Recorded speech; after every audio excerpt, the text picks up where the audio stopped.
Welcome, everyone, to Council Time, Wednesday, March 5th, 2025. We'll start with the roll call. Michelle? Counselor Young, Here. Counselor Belcott, Present. Counselor Fuentes, Here. Counselor Little, Here. and Chair Marshall. Here. Thank you. Thank you. Are there any amendments to the agenda? None today. Okay, thank you. That moves us to public comment. Public comments will be taken on agenda items only, and please limit your comments to 3 minutes. We're picking up the sheet. All right.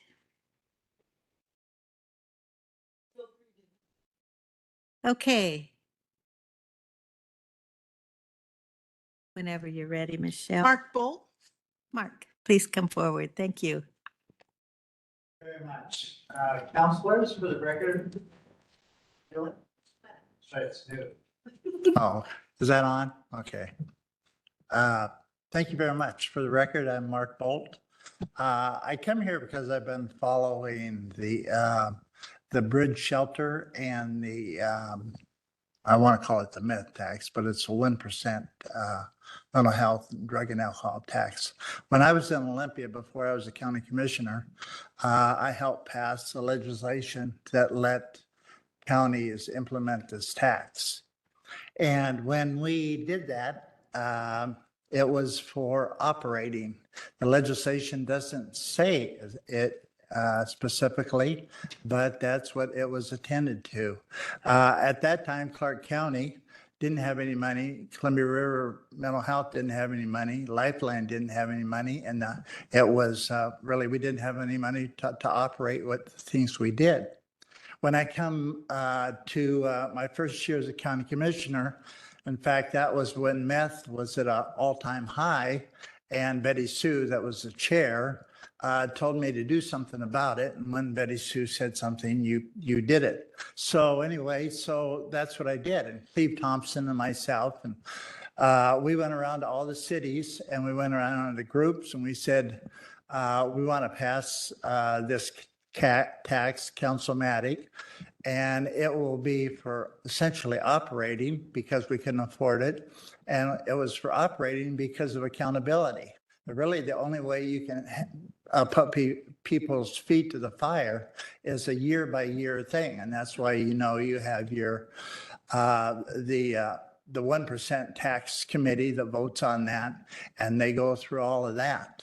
There's nothing wrong with a bridge shelter at all. However, when you go into a shelter, I believe there's a big difference. And at that time, we thought there was a big difference. When you go into a shelter with the hopes of recovery, it's a lot different than going into a recovery house in hopes of shelter. You're going for a different thing. So that's why we said it was for operating. One of the things about giving money to capital is what happens if it should be sold.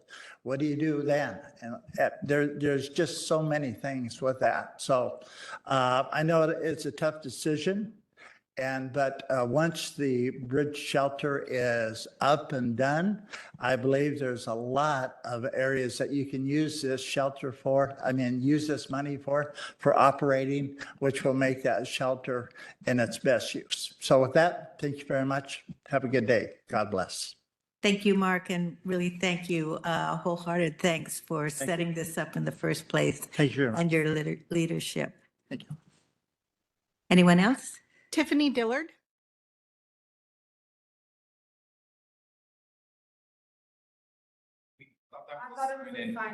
Oh, okay. No worries. Okay. Don't So, worry. We won't Matthew, we won't you make don't want you. to speak? Carmen De Leon, Hello, my name is Carmen DeLeon. I go by Mello. And so it's my understanding about agenda items. And I looked at the presentation. I was trying to follow along online earlier today. And on page, hold on a second. Well, I'll tell you what it said. It said that there was over 400 complaints about speeding. Yeah. So they had 400 complaints about speeding and they wanted to put money towards that Car- in Carmen, the that was presentation. That was the work session this Yeah, morning. yeah. It's not on the agenda Oh, now. it's not on the agenda? No. Okay, well, I'm just saying, putting 2 people on full-time employment for 400 calls, that's only a call a day. It's another waste of money. Okay, so you want to talk about the date of the 26th? Okay, so we talked about the light rail that nobody in Clark County wants. And it's billions of dollars that is going to be, you know, pretty much wasted because they want to add 19 new trains when all you have to do is add a couple of buses for less than half the price. The maintenance cost alone is $1.5 million a year opposed to 21 million to run the light rail. So why do you even want light rail for 2 stops? That was what I read. Okay, that's what my understanding was. And they do want to add 19 new buses for 2 stops here in Vancouver, which nobody from the public wants. So, you know, that's a joke. And they also talked about the legacy thing and the what is it called at the Bonneville? She talked about that and how they've been 2 years of pulling the wool over you guys' eyes, not giving you information and doing whatever the FBI wants to do, planting bombs over there by Bonneville. And like I said, I don't know what they're paying everybody to go ahead and not follow the rules because they have not given you guys all of the information that they were supposed to, and it's been years, and they keep using the facility without a permit for 2 years, but that seems to be all right because, you know, we got a felon in the White House, so rules don't apply. You know, you got a mayor back there who likes to threaten people with arrest, you know, and there was even a policeman, Simmons, who made an appointment with her to specifically tell her, we shouldn't go to jail for speaking at public forum, and you shouldn't be threatening people with arrest, and it's not funny to be threatening people with arrest for doing their public service. It just goes to show you the senility is kicking in with age. When you're past 70, I feel sorry for you. Acting like a child. Wow, we should do some competency hearings for people that are senior citizens who are trying not to act their age, but you can see she looks like a 5-year-old. Okay, Anyways, please, no thanks. personal attacks. Thank you. I didn't name names, I said she. That could be anybody. But she knows who she is. I don't Okay, have that's anybody enough. else signed up on this sheet. We do have one caller online. Okay, go ahead, caller. Caller, you've been sent a request to unmute. Please state your name for the record and go ahead with your comment related to agenda items only. Well, thank you for the direction to we the people. You're taking care of our business there today, aren't you? Of the people, for the people, and by the people. Hallelujah. So let's make sure that you know we govern you. We are the boss. But thank you so much for the short little lesson. This is Kimberly Goheen Elbun, life citizen of Clark County, Washington, USA. I am going to speak to the minutes, first of all. There's some things on here that you put down under report on policy issues. All of these reports, you guys might have internal information, all of them, such as the House bills that I see, the Senate bills. Council Belcott abstained from one of them, the Senate Bill 5696, so which clarifies that mental health sales tax funds can be used for construction of new facilities. My point on this part is we want to understand and know what's going on with all of these that you guys are going to continue to another meeting, which is this meeting in some cases. You have $800,000 you're getting a year for affordable housing funds. We want to know all of what's going on in a constant update. So maybe that new newsletter you have going out can address all of these things that you take under these policies and talking about them so the citizens can better understand. Getting back to that mental health sales tax, my son has been incarcerated for over 165 days with evidence that he's did not perform the crime. However, the system is so broken here in our law and justice. That's a big deal. I won't be touching on that right now, But I consider that if this sales tax can go and be had consideration of new facilities, I would suggest that when I mentioned last year that there's a facility down there in Vancouver, the DSHS building, that I believe is unused, unless they're housing children and illegal immigrants. I have no clue, but it can be used for a mental health situation, possibly some housing for those that actually need it. I want this board, council, and the unelected officials that actually carry through with everything that you guys want, which makes it 3-1, I might add, against the public, to actually consider that building or come and be clear as to what that building is being used for. We've brought it up numerous times. We want to know what that building is being used for. What is the plan? Put that on the next agenda, or do what you want, or you can even actually treat me like your boss and tell me today, what are you going to be doing with that building? It would be nice to have maybe a few minutes that the council can actually answer back to their people that are doing our business. Okay, thank So you. we Your again time's are up. of the people. Thank you. Is there anyone else? Michelle? No, ma'am. Okay, that concludes public comment. Moving on to old business 4.1. Chair Marshall, if I can, my apologies. I did have one small amendment on the February 12th minutes that if I could please have that under old business. Okay. Thank you. And we're on old business right now. So 4.1 is approval of the minutes. Are there corrections to the minutes?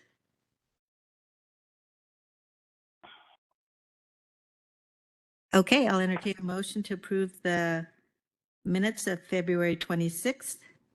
So moved. So moved. Moved. Is there a second? Second. Moved and seconded. All those in favor say aye. Aye. Aye. Okay, moving on. Was there another set of minutes? Yes, I just wanted to have council address a mistake on the February 12th minutes. It did show that Councillor Belcott was absent. In fact, she was on that meeting. And I just want to apologize to Councillor Belcott for that and ask council to, we've already updated online, but just have council approve that change. Thank you. Would we need a motion and second for that change? Okay, I'll entertain, thank you for that correction. I'll entertain a motion to approve the February 12th minutes with that correction. Is there I'll a make a motion? motion. Pardon I'll me? make a motion. I'll make a motion to correct the meeting minutes for February 12th. Thank you, Councillor I'll Belknap. second it. Moved and seconded. All those in favor say aye. Aye. Aye. Thank you.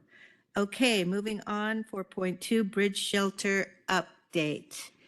Who would be providing the update? Jordan will.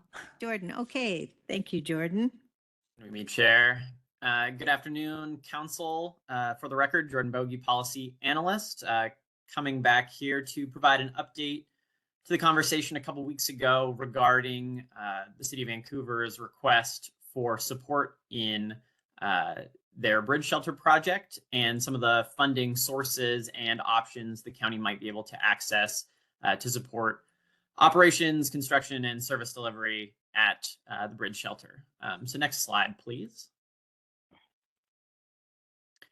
So just to frame where we are here, council gave direction a couple weeks ago that you were interested in providing $4.8 million of support toward the bridge shelter and specifically requested that staff review $2.1 million from the Mental Health Sales Tax Fund, $750,000 of which would be for capital support for the building construction costs, with another $1.35 million in operational support, which would look like $450,000 a year over a 3-year time period. The council also discussed the possibility of using $2.7 million from the opioid settlement fund to help support bridge shelter operations. And again, the direction from staff was to see how this might be possible, review the legal use of the funds we have available for some of these services and purposes, and come back to council with a little bit more information and see how we might be able to make this happen. And so I will talk through here both the mental health sales tax side and opioid settlement side of the equation, and we'll chat with council about how you might want to move forward based on the information that we have found. So next slide, please. So first, we'll start on the mental health sales tax funding side of things.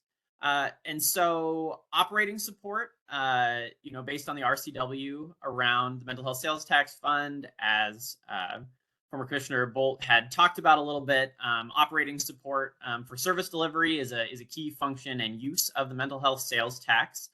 So providing support for service delivery related to mental health or substance use challenges is certainly an allowable use of mental health sales tax funding.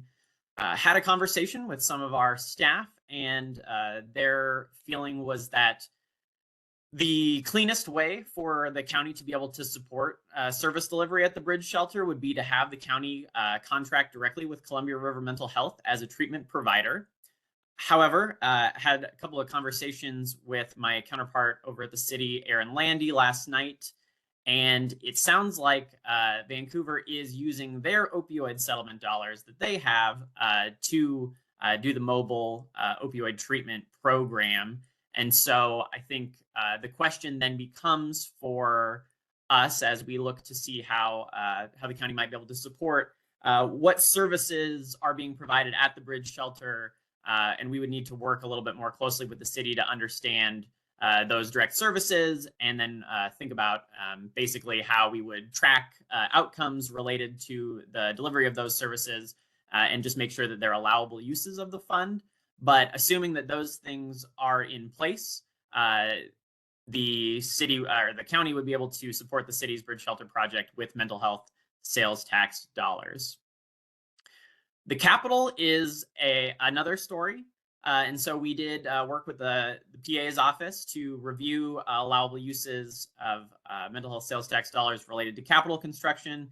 And based on the way that the statute is currently written, the legal opinion of the PA's office is that we cannot use mental health sales tax dollars for construction at this point in time. However, as we noted in some previous conversations with council, Senate Bill 5696, which just on Monday was referred to Rules 2 Committee. So it is moving forward in the legislative process. It would explicitly amend RCW 8214-460 to allow for construction of new facilities. Currently, the statute only directly references expansion of existing facilities. And so, and that's really where kind of the rub is, as well as, what constitutes housing. It's kind of a murky picture right there related to using mental health sales tax for capital costs related to the shelter. But if that bill passes, that would no longer be an issue. And so council could consider, and I have talked to Aaron, and it sounds like the city would be comfortable if the council wanted to direct that whatever agreement that the county and city come to, committing funds for the Bridge Shelter operations, we could basically say, if the legal landscape changes, if the law changes, we can use some portion for capital support in addition to operating support. But as the law is written currently, we can only provide service delivery operational support with mental health sales tax dollars. And that's kind of the landscape where we find ourselves. So just so council is clear on that. Next slide. Say, Jordan, maybe before we move on, I'll ask the council if they have any questions. Yeah. Any questions? Chair. Yes. So, I mean, it sounds, so SB 5696 is moving, it's tracking, so that's great. And session in Olympia ends mid-April, is that correct? Yes, end of April. End of April. So we have roughly about a month and a half. And I'm optimistic that the bill will pass, but that's just my optimism. So month and a half. Thank you. Just following up on that, when would it take effect? I would need to double check the language in the bill. Sometimes they take effect immediately, and sometimes they take effect a period of days after the session. And so we would need to confirm that, but essentially on whatever date that is, potentially as soon as the bill is signed by the governor, but probably no more than 90 days at most after session ends if the bill was passed. Yeah, I believe Okay. it is 90 days. Unless there's an emergency clause, sometimes it can go in effect right away. So we can double check on that. Okay, any other questions at this point before we move on? Sure. Yes, go ahead.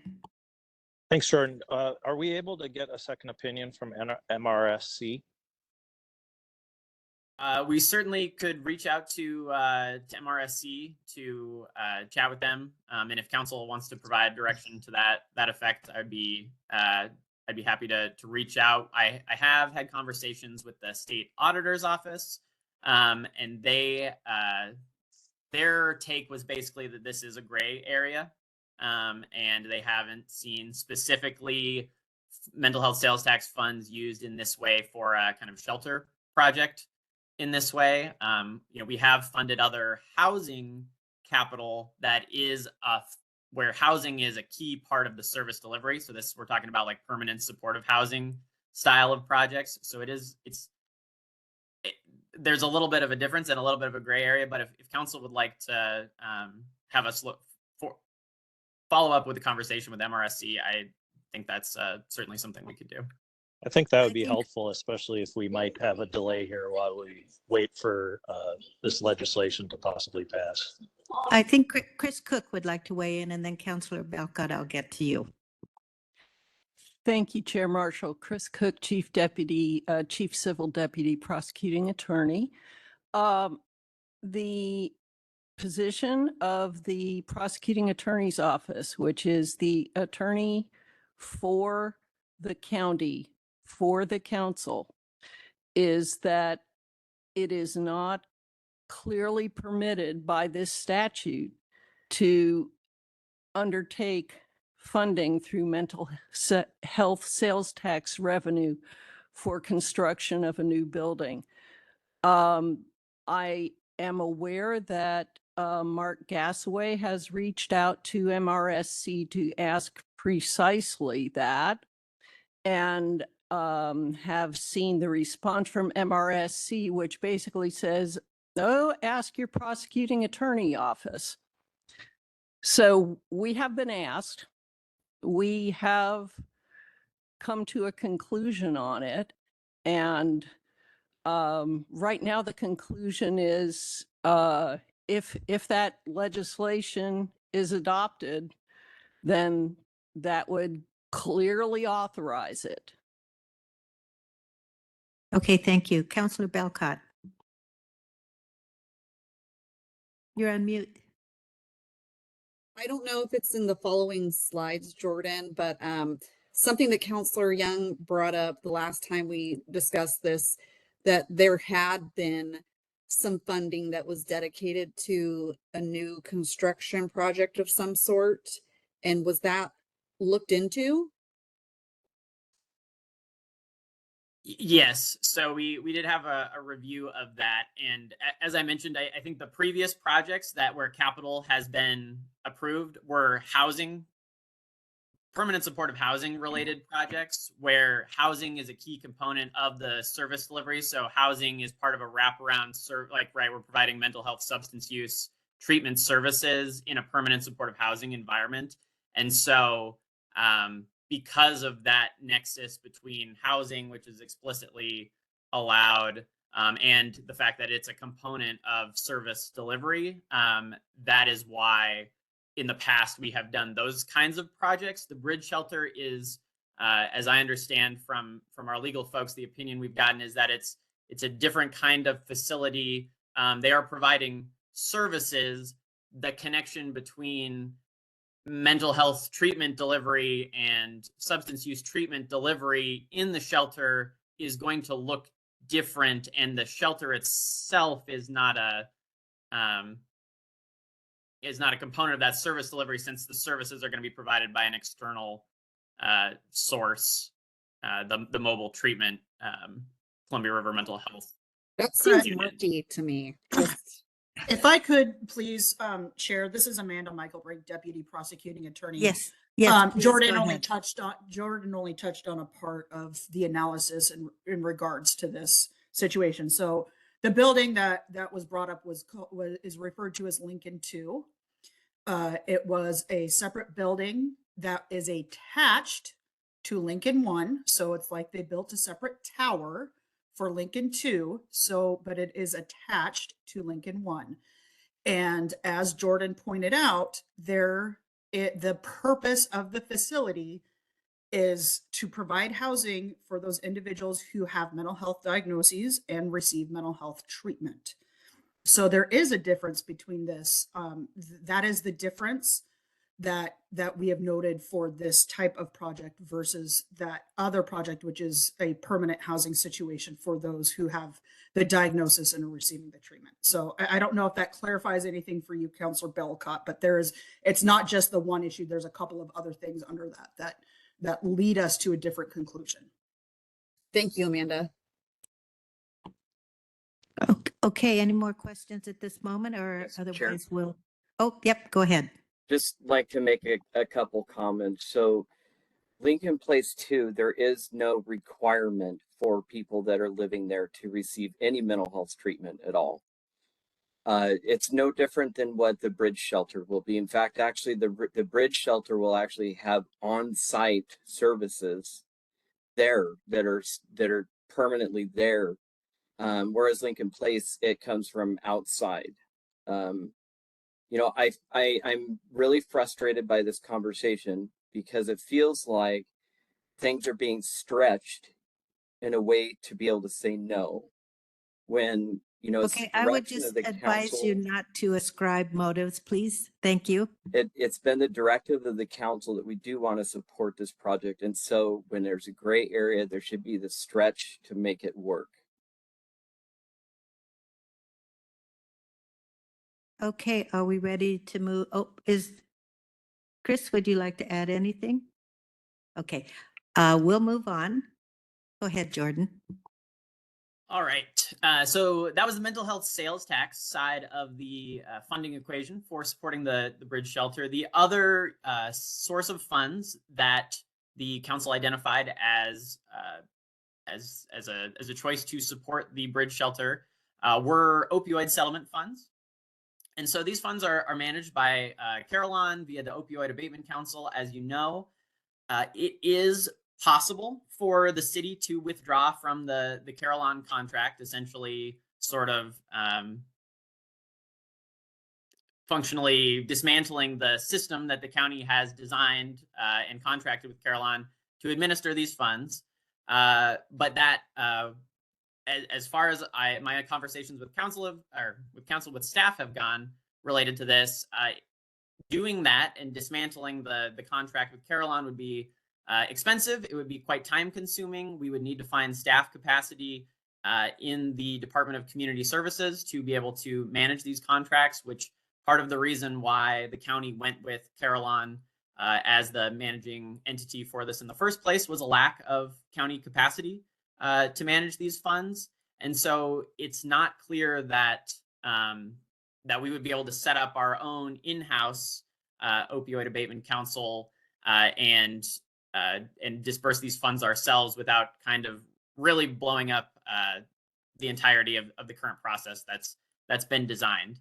And it is possible and likely, I know our staff have done some estimates around, you know, what it might cost related to be able to do this. And right now, with the opioid abatement opioid settlement, 10% of funds are set aside for administrative costs, and DCS in some of their preliminary numbers that they were running, it looks like they are likely to need a significantly more money than that 10% administration fee to be able to manage the process if they were to kind of do that on their own. And it could be as much as, you know, $220,000 that would need to come from the general fund to support all of the administration of these contracts and update that based on what what they've run in terms of numbers.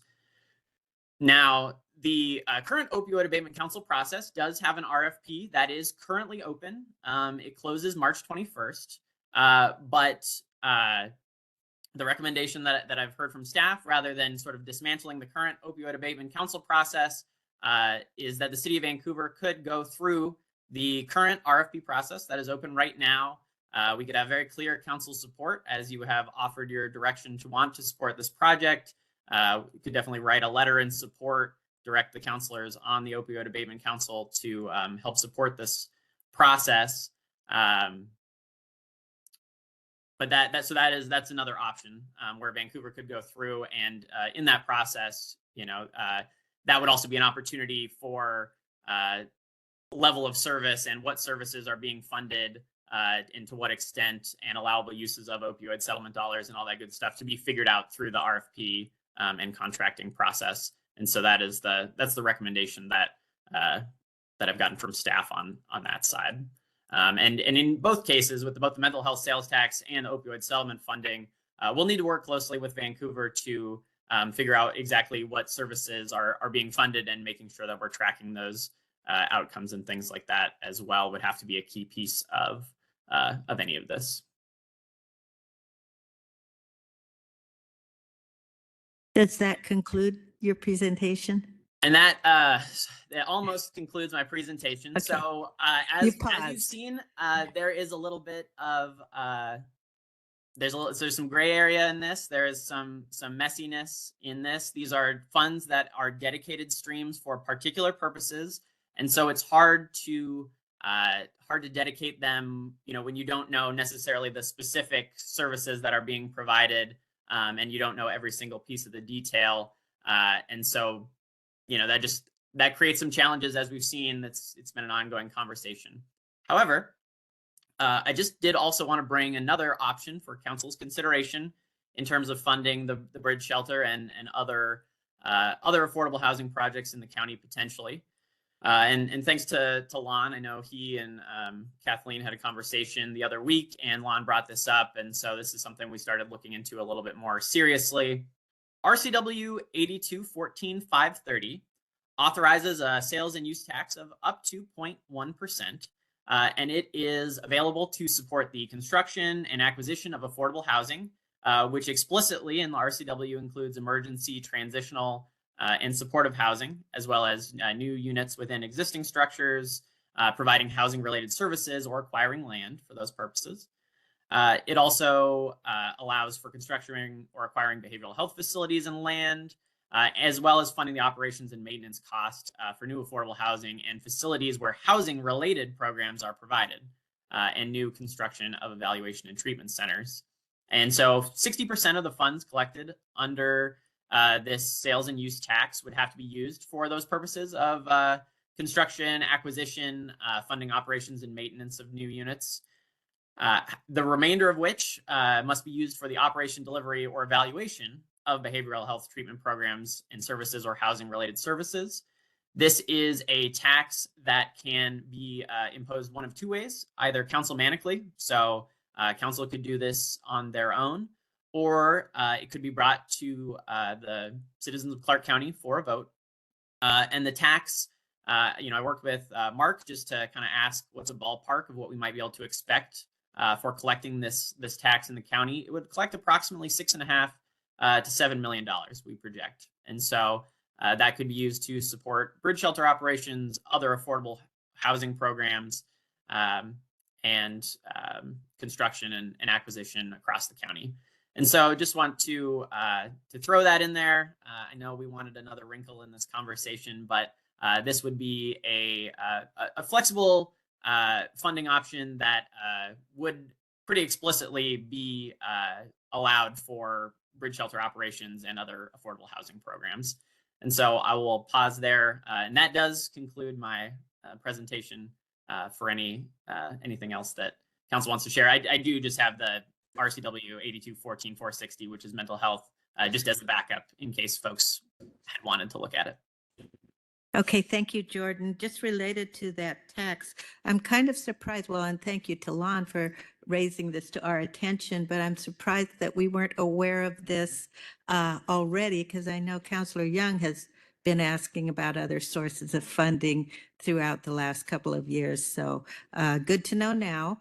And the council can make some decisions about that, although it's on property tax. And so we'd have to wait for the tax to be collected before we'd have a fund to spend, as I understand things.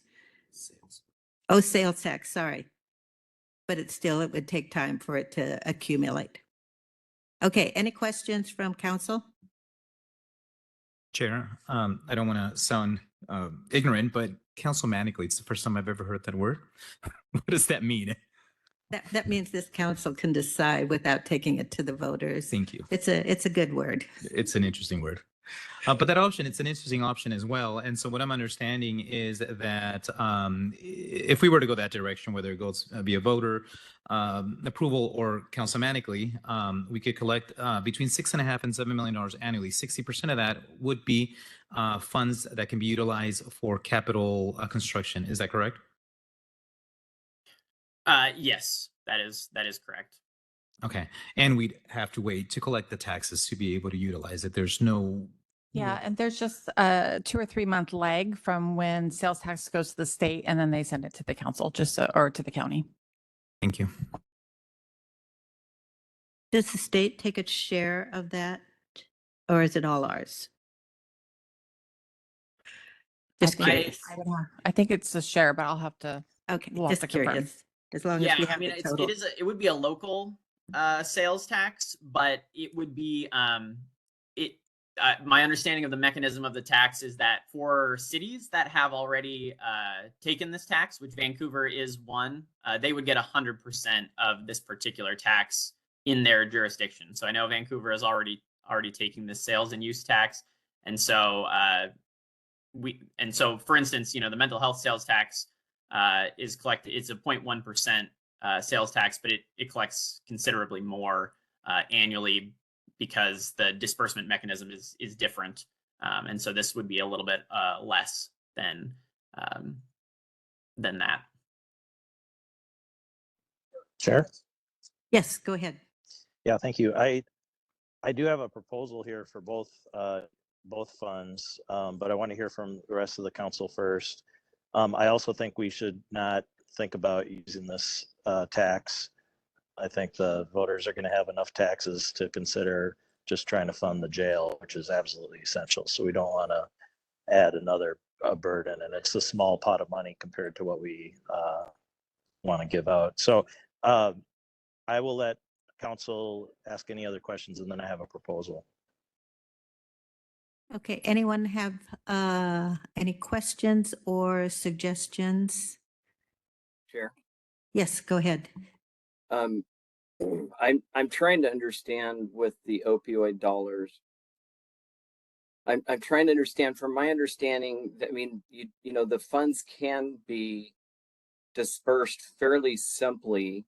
You can elect to form the abatement council, and that's what we have chosen to do in the county. But I'm trying to understand why we can't just separate a portion of the amount that Carillon distributes in the RFP process and ask Carillon, because from one of my understandings, one of the sticking points is the dashboard. But why can't Carillon just input the information into their own dashboard that they're already providing for the use of, the results of these funds as well? I think Chris Cook may have a response. I was going to ask if Amanda wanted to jump in on that, or whether if she's, yeah. Hi, good afternoon again. So I can't, the reason why we say that we can't split the money off or just have Clark County authorize the money to go to the city before it even gets to Carillon is simply because we have a contract with Carillon that describes what process we will use to award the opioid abatement funds. And that's why we were saying we would have to cancel that contract to change or we would have to somehow amend the process. But it's something that it's not any restrictions that that is specific in the settlement. It's just how the county councilors that formed the opioid abatement council decided to have the system run. That's all. Okay, thank you Amanda, for, my understanding is that one of the provisions of the contract is that it cannot be used for people who are not residents of the unincorporated area. So someone who is a resident of a city would not be eligible for any funding under the contract with Carillon. Is that correct? Well, they are currently, there is a provision in the contract with Carillon that says that it is intended to be used for individuals in unincorporated areas. I can say that in speaking to some of the staff that do deal with this, it is too difficult to try to keep track of that specific of information per user. So they don't have a strong need or anything for it to be that specific for each individual user. Most places have kind of a melded system in place for county dollars and city dollars. So I'm not as worried about that specific provision being a problem. It's mostly that it's mostly just that we have a contract in place that has a specific process in place. all right. Thank you. Thank you for that.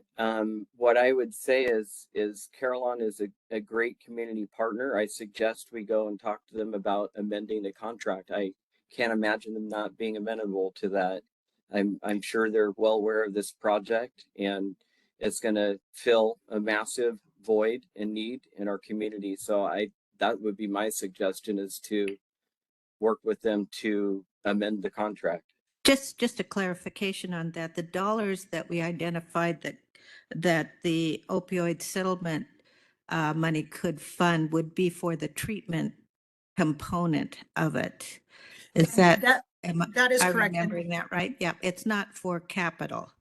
Well, and the other important thing about the opioid abatement dollars is that it does have to go towards specific opioid abatement strategies and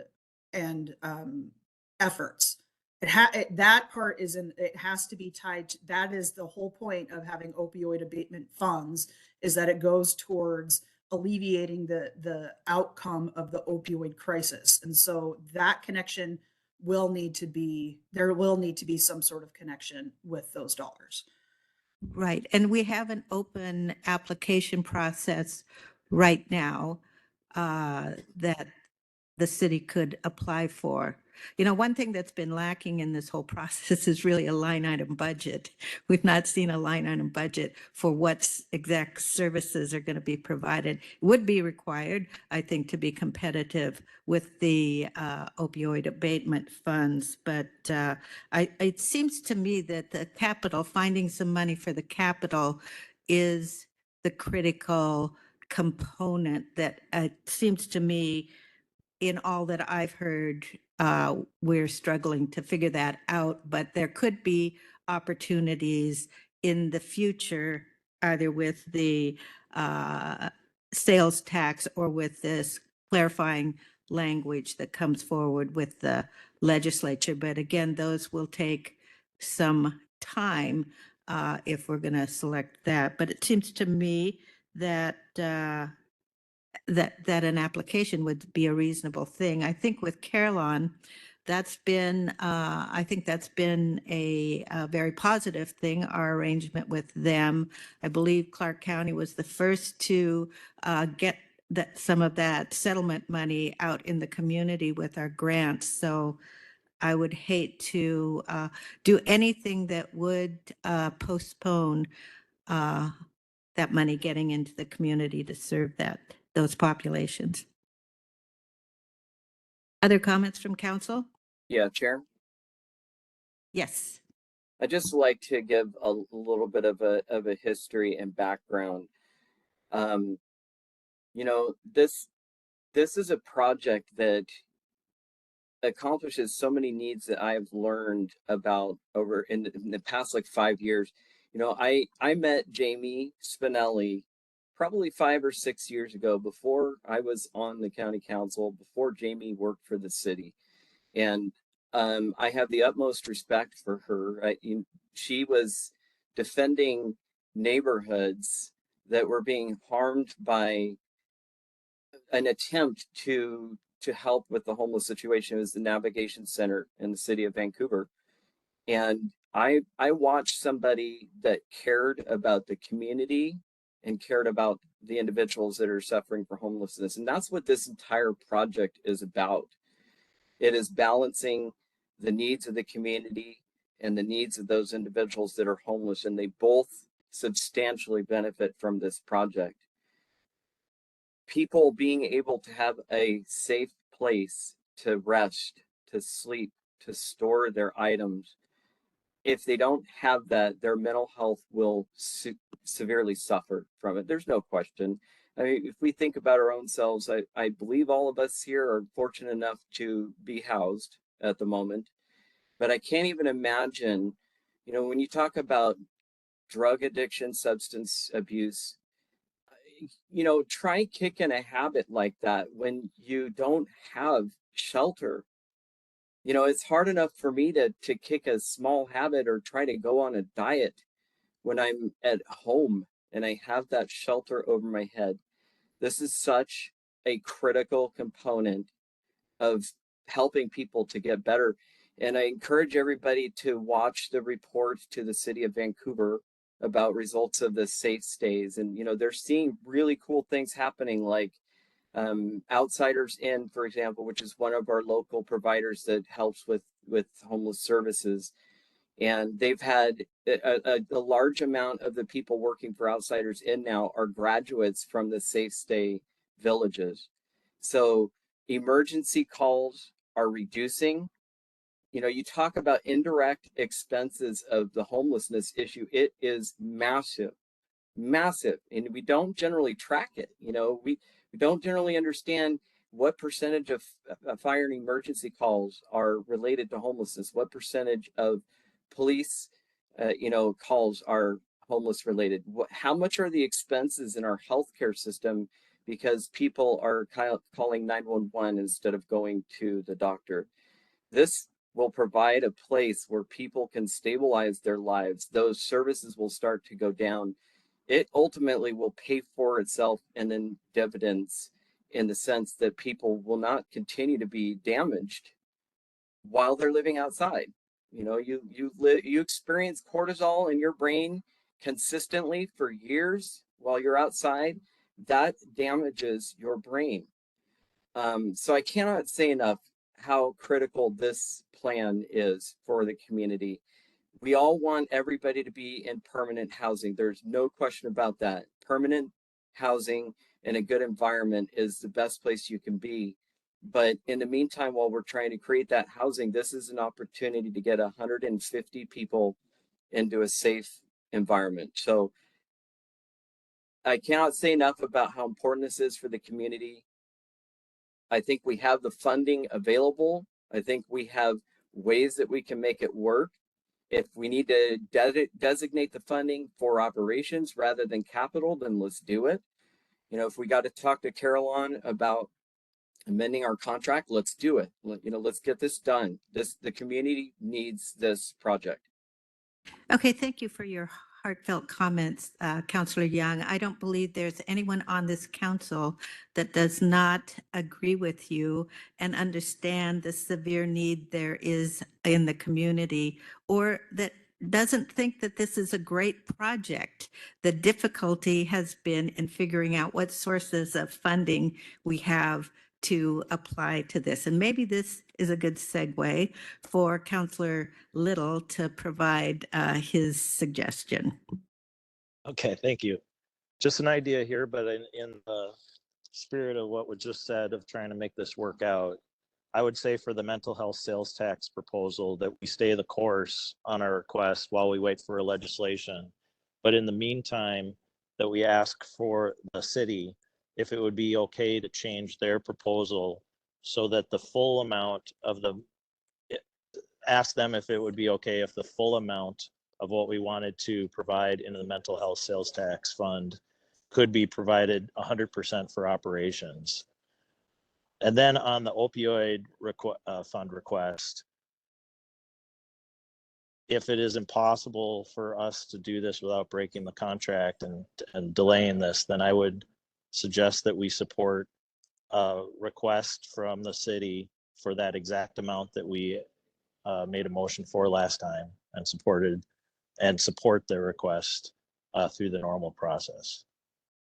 Great, thank you. And just to clarify, so that would be 2.1 from the mental health for operations, and then 2.7 would be the request that the city would have to submit through the grant process to Carillon.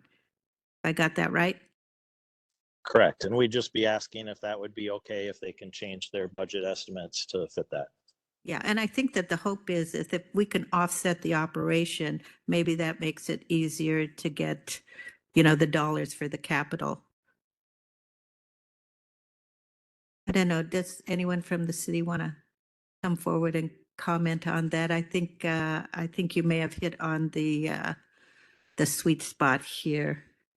Any other comments though related to Councillor Little's proposal while people are coming up? Chair, just wanted to clarify, was your proposal, you mentioned something about it, but were you amenable to staff reaching out to Carillon to see if the contract can be simply amended? Yeah, it would be good to know that first. And I would just, and I don't know if staff, because I do have the contract managers online. I don't know if they have the answer to this, but I know if we were to dissolve that contract, it would cost the county more money because we have to bring that in-house. Does that have a financial impact or an impact to county staff to call out that amount separately if the contract could be amended? I think there'd be difficulty in that since we've got an open process right now. And I think what the suggestion is to still contract with Carillon, but just to amend it somehow for the purposes of, I guess, funding this project without a proposal. Is that Yeah. what we're talking about? And still have Carillon manage it moving forward, just have. At some point, I think we need a proposal. Yeah, but if we were to separate out funding, say, hey, Carillon, you have this amount for the RFP, this amount should be just for the city. I want to make sure that they're going to still manage that process moving forward because there are regulatory requirements from the settlement agreement, like with reporting and line item budgets and stuff that maybe Carillon can still manage and it's not through community services. Right. And have we talked to them? I wonder if we actually could do this within the contract that we have. That's the question. That's the question. I don't know if it would impact that, but no, we have not to my knowledge, have we talked to Carillon about Okay, this. that would be ideal if we could figure this out within the contract that we have. Okay. Chair? City. Yes, go ahead. One more thing too. I appreciate the comments from staff on management of the contract, but I do feel like it should just be an interlocal agreement. To me, the city's running the shelter. It seems to me like it would be counterproductive to have a separate jurisdiction managing the contract of services that are happening in their project. So I think an interlocal agreement would be better in this situation rather than having DCS manage contracts with the city or with whoever it is, Columbia River Mental Kathleen, go ahead. Yeah, I would just say we'll have to look at that because it is county funds. So we need to make sure if we're the ones liable to ensure that we're in compliance with the law, I want to make sure we have measures in place that would protect us in the event. Normally, we can't just write a check to another jurisdiction because we're the ones that are going to be held accountable if for some, and I'm not saying that the city will do this, it's our, and I just want to use that also as a segue. And I know this process can seem frustrating, but staff, Jordan, legal, our DCS staff have been working above and beyond trying to figure this out to go with council's direction. It's also our responsibility to bring up if there's any risk, because if there is a risk and we are held liable, I don't want any counselor to say I didn't know. So we will still do what council, directs us to do. But if there's risk, we're also going to tell you what those risks are. Thank you. Jordan, did you have anything you wanted to add? I was just gonna pretty much echo what Kathleen said. We just have to be careful. Like, these funds are used for particular purposes, and so with the ILA, like, the county is still responsible ultimately for the proper use of funds. Okay, I'm going to turn to the city folks and see if what is suggested, if all of the, I think that would be 4.8 million could be used for operating and over, I guess, we haven't quite figured out how many earlier it was discussed at 3 years, but if you could respond to that or add what you like. Good afternoon, Chair and Council. Sorry, I got to change my brain from my usual Mayor and Council. Aaron Landy, Policy Program Manager in the City Manager's Office, and I run the Homeless Response Program for the city. Appreciate this conversation very much and really appreciate the work of the Council and staff, both in the room and elsewhere, to work with the partner, to find a way to partner with the city on this critical project. So to the question that was asked, we are happy to be flexible. And if it needs to be all operating, we can make that work. And, you know, I think there was a suggestion actually from Councilor Little that maybe we say it's all operating, but if 5696 passes, we write it into the way that it says 5696 passes, we revert back to the original council direction of 700,000 for capital and the rest for, we can include that flexibility, whatever it takes. I think the important thing is it allows us to have that partnership that we're talking about on this project. So happy to move forward with whatever kind of form you guys want to do. Okay, thank you for Yep. that.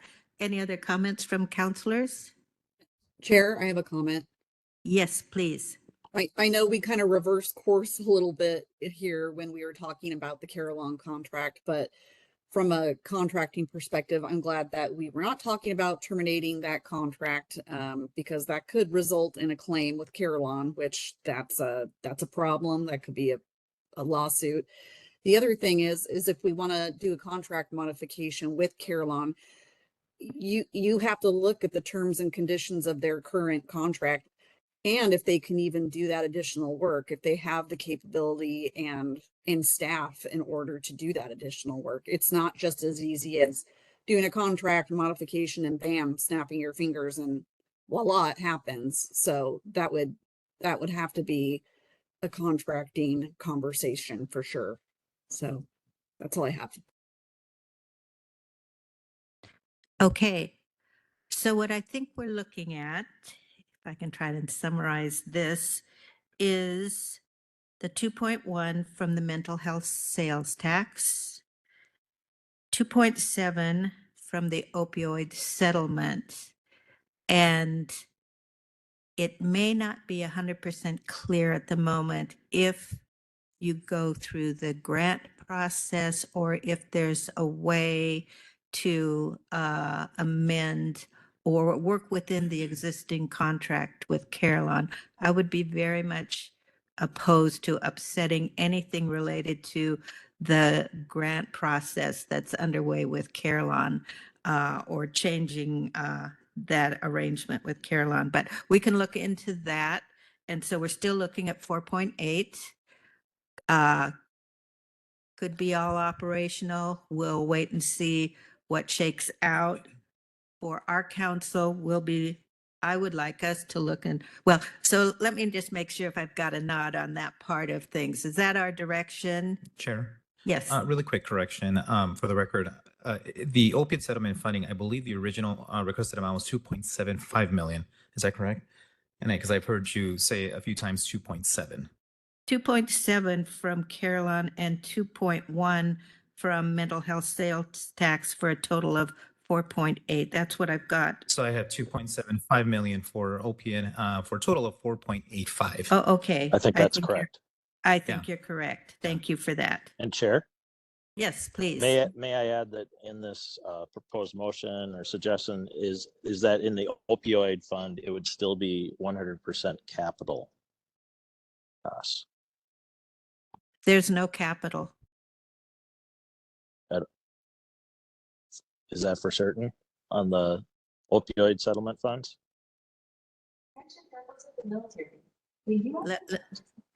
This is Amanda Michael Brink. Yes, that is correct.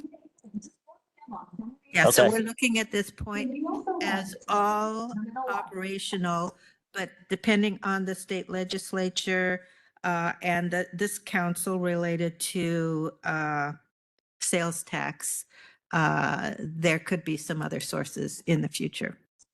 Okay, well then, just to complicate this, I would amend my idea to have the opioid fund switch to portion that we designated 100% for operating.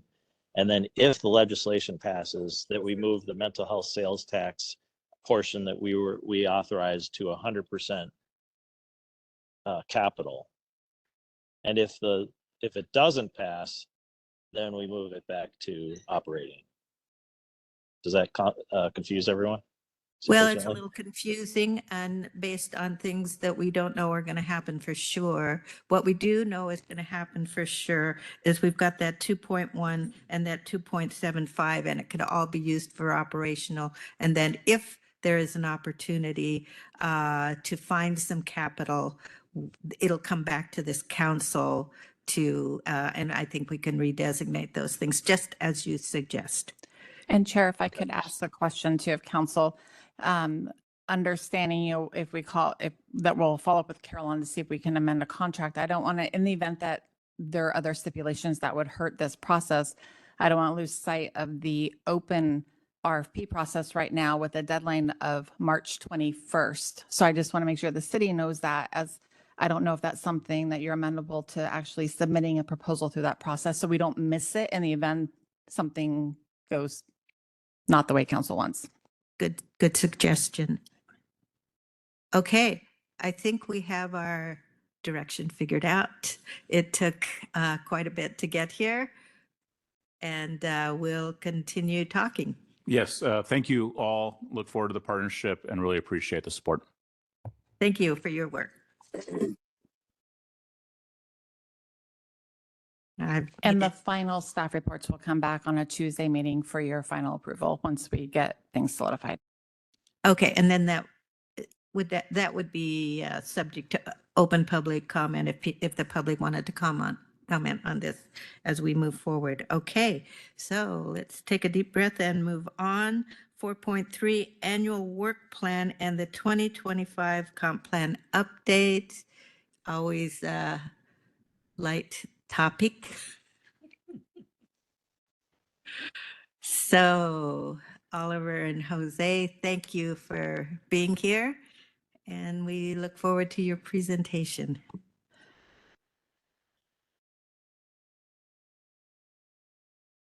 Good afternoon, Chair Marshall and councilors. For the record, Oliver Ojako, Community Planning Director, and with me this afternoon is Jose Alvarez, our Program Manager on Land Use, and we also have our legal counsel, and we are here all to answer questions that you may have.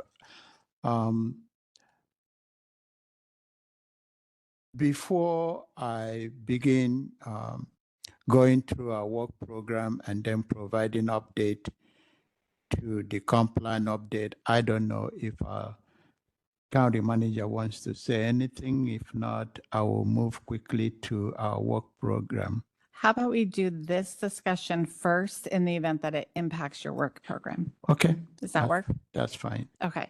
So I get the pleasure of sharing information on the comp plan update after learning a great deal through this process from both Oliver and Jose, and I sincerely appreciate all of their knowledge. And I know that they have no problem correcting me if I misspeak today, add any clarifications. But I'm going to just briefly go over one of the processes right now, where we're at, and then just seeking direction moving forward from council. So as council probably recalls, at the beginning of the annual update, we did pause and suspend the annual review process. This process includes site-specific requests. That's an opportunity annually when the community can provide those. I will say, even during the pause, we have received over 180 site-specific requests Normally during the annual process, we see less than 10. I know council has discussed the site-specific requests and asked for a review on looking at all of those requests, and that has been added to the scope of work with our contractors. But I do also want to just note that our community planning staff did review each and every site-specific request, and just, based on different criteria on where it was located, how close to a boundary, I did go through and summarize their initial review as well. With the land use alternatives. So as you know, the cities are required to provide land use alternatives to be studied in the draft environmental impact statement. This was originally due, the city's work was originally due to the county at the end of June of last year. It was extended until middle of August to provide some additional time for them. And I will say, there is an ongoing standing meeting with the city staff and our community planning staff to really support this process, work through what's needed, what's required, very collaborative. Even with those meetings, there were a couple of emails just reminding them that we need your land use alternatives. If you're going to be looking at de-designating any of the resource lands, that the countywide study needs to accompany that information. And so there were some email communications end of August and the middle of September. We did have 3 jurisdictions locally, Camas, Ridgefield, and the city of La Center, that did provide land use alternatives that had a requested de-designation reports with those. We did not receive a countywide resource land study with that. The reports were given to the county. We had one end of September. Most of them were the end of November or October. There was one in November, and additionally, there was one in December after the council's last public hearing, which was on the land use alternatives. At the December 6th public hearing, the council did direct the staff to do a countywide resource study, which is a requirement by law in order to consider de-designation of land, ag land, or resource land.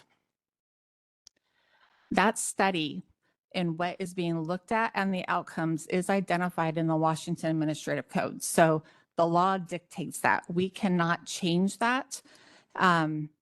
We really have to, and it's, again, to look at the parcels of land that can be de-designated. Historically, this study has taken a couple of years. It's a very intensive study. Again, it's countywide.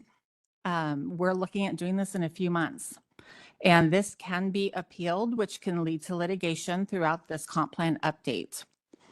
I'll just note that Thurston County also did a countywide resource study. They used 5 to 6 consultants. 3 of the consultants were from Clark County, and it resulted in appeal and litigation. So it is very complex. I think it's good information. I just want to call to council's attention, though, doing this intensive work in a short amount of time does give me pause in opening us up to being challenged.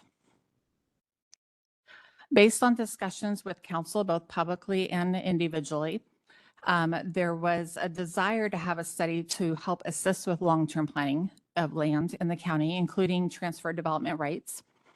We cannot adjust that specific study to incorporate tying it to TDR program or other programs, because again, that is identified in the WACs. We do recognize that council does want additional information to help plan for the future. We did go out for the RFP for the resource land study. We received 3 proposals. But before we move forward, I just wanted to have this discussion again, as I want to make sure that council clearly understands what that study entails and what it doesn't entail. So as we move forward, I want to just come back to council and talk about options right now moving forward. First option is continue with what council directed in December. Again, knowing that I personally have hesitation, I can confidently say staff has hesitation that there's a very good chance we're going to get challenged on that process. We can do a resource study after the comp plan update in 2026 or beyond and use that data for the next comp plan update. We can also do a study where the county fully defines what you're looking for and the outcomes. And if that was the case as well, I would recommend doing that no later than 2026 so that we can get through this comp plan update in 2025. Council could do nothing, which means we don't move forward with the resource study. We don't do any other study. And then we just continue on business. Community planning just focuses on getting us through the comp plan update, and then council can direct at a future time. If there is any change than what we're currently doing, this will result in amending the resolution that identified council's direction from December 6th, and that would come back to council on a Tuesday meeting for your final consideration. So before I ask council if you have any questions, I want to look at the experts here in the room and see if there's anything I missed, anything you want to add, anything that needs to be clarified. No, thank you very much. You covered it very well, County Manager. I'll see whether councilors has any question before I go into the update of the 2025 plan update. Okay, thank you for that. Would you like us to discuss those options? Yes, Right now. because yes, I would appreciate that, because if we can get some sort of verbal direction today, whether if it's continue as is, we have a meeting scheduled this afternoon to review the RFPs. If there's any change, then we can take that change, solidify it into a draft resolution for your consideration. Okay, thank you. Any comments or questions from the council? I have a comment, Chair. Go ahead, Councilor Belcott. My preference would be to leave things as is so that Oliver can and his team can continue their work and make the deadlines that are not off in the they're in the very near future. So this is like a heavy lift. So that's my preference. Thanks. Just to clarify, do you mean to continue as is in doing the resource study or not? Not to do the resource study. We have a funding issue right now, and just for them to continue their work based on the council's decision in December. The council's decision in December was to include a study of the resource lands. I didn't think that we included that. I am mistaken then. Yep, it was included. It was included. So I'm glad I asked for clarification. So it would be just to complete the comp plan without the resource study at this time. Correct? Okay. And I will clarify, as those of you who attended the December meeting, and also if there's any change, you're probably going to hear from them at the Tuesday meeting. There was a lot of public testimony on this from land use attorneys who are representing those who might have site-specific requests or working with cities. And because they want to include some of those that require de-designation, but we can't do the de-designation without that land study. So there will be communication coming to you, I'm sure, from our community partners to still want to move forward with a resource land study. Thank you for that heads up. Go ahead, Councilor Fuentes. And I think we expressed, at least I did, my reservations of not having enough time to conduct this study this year, in addition to the amount of work that Dr. Oriaki's team currently has in completing the comp plan. So what I believe we should do is option number 2. I think there's a lot of value in the resource land study, but not now. We don't have the time. We don't have the resources. They have a lot of work. And I think that if we wait until 2026, I believe that that's the best option. Thank you, Councilor Little. I think you were next. Yeah, thanks. The question for anyone is what is the request of the cities, especially those who have included de-designation in their request? I saw that some letters just came to our email from the cities. So I just wondered if anyone could summarize what they would like so that we're aware of that. And then I agree that part of the reason we wanted to do this resource study is so that in the future, when we do consider TDRs, that we would have a good study for the basis of designating where those credits are created. So if I could answer the second part first, Yes. we cannot change the scope of this study that will give you information or maybe not give you information for the TDRs. So if there is something specific you're looking for TDRs, we may want to look at council defining the scope of a study. We can't define the scope of the study of the resource land. That study is specific to resource land, de-designation, ag, mining, and forest land, right? So any of those that are being proposed to be de-designated would require that state defined study. We cannot change that. So Councilor Little, if that outcome that we're going to get from that doesn't give us all the information that you're looking for the TDR program, we probably should look at a different type of study that would support that information because they're not tied together. Thank you. And just a clarification, the letters that I've seen have come in from a land use attorney, and I think they were directed to the cities, not from the cities. Could you tell from that what the ask was, though? What it seemed like they would like to have from us? Not from the cities. It was from Jamie Housley, and I think it was. Yeah. So this was regarding the vacant buildable lands model in which the county and the council made a decision in 2020. 2022, yes. So that is a decision point that has already been made by council. That information informed some of the other decisions that have been made by council in the comp plan update. And I'm going to look to them on this too, but it's my understanding that the vacant buildable lands model is a point in time looking back, not looking forward. Yes, you're absolutely correct. Councilor Little and Chair, the letter, you're correct, Chair, the letter was directed to each of the mayors. And they submitted similar letters to the county.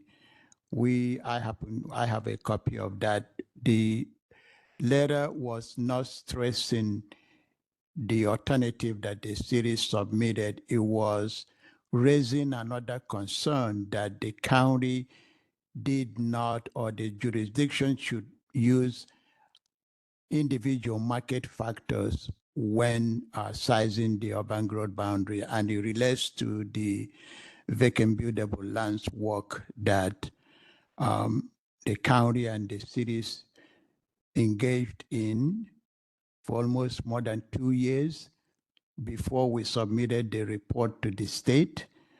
Not depending the veracity of the report now or the letter, all I can say is that if the council wants to have a conversation about that, we will certainly have that. I have asked for a work session to talk about the vacant buildable lands model to the benefit of the new councillors.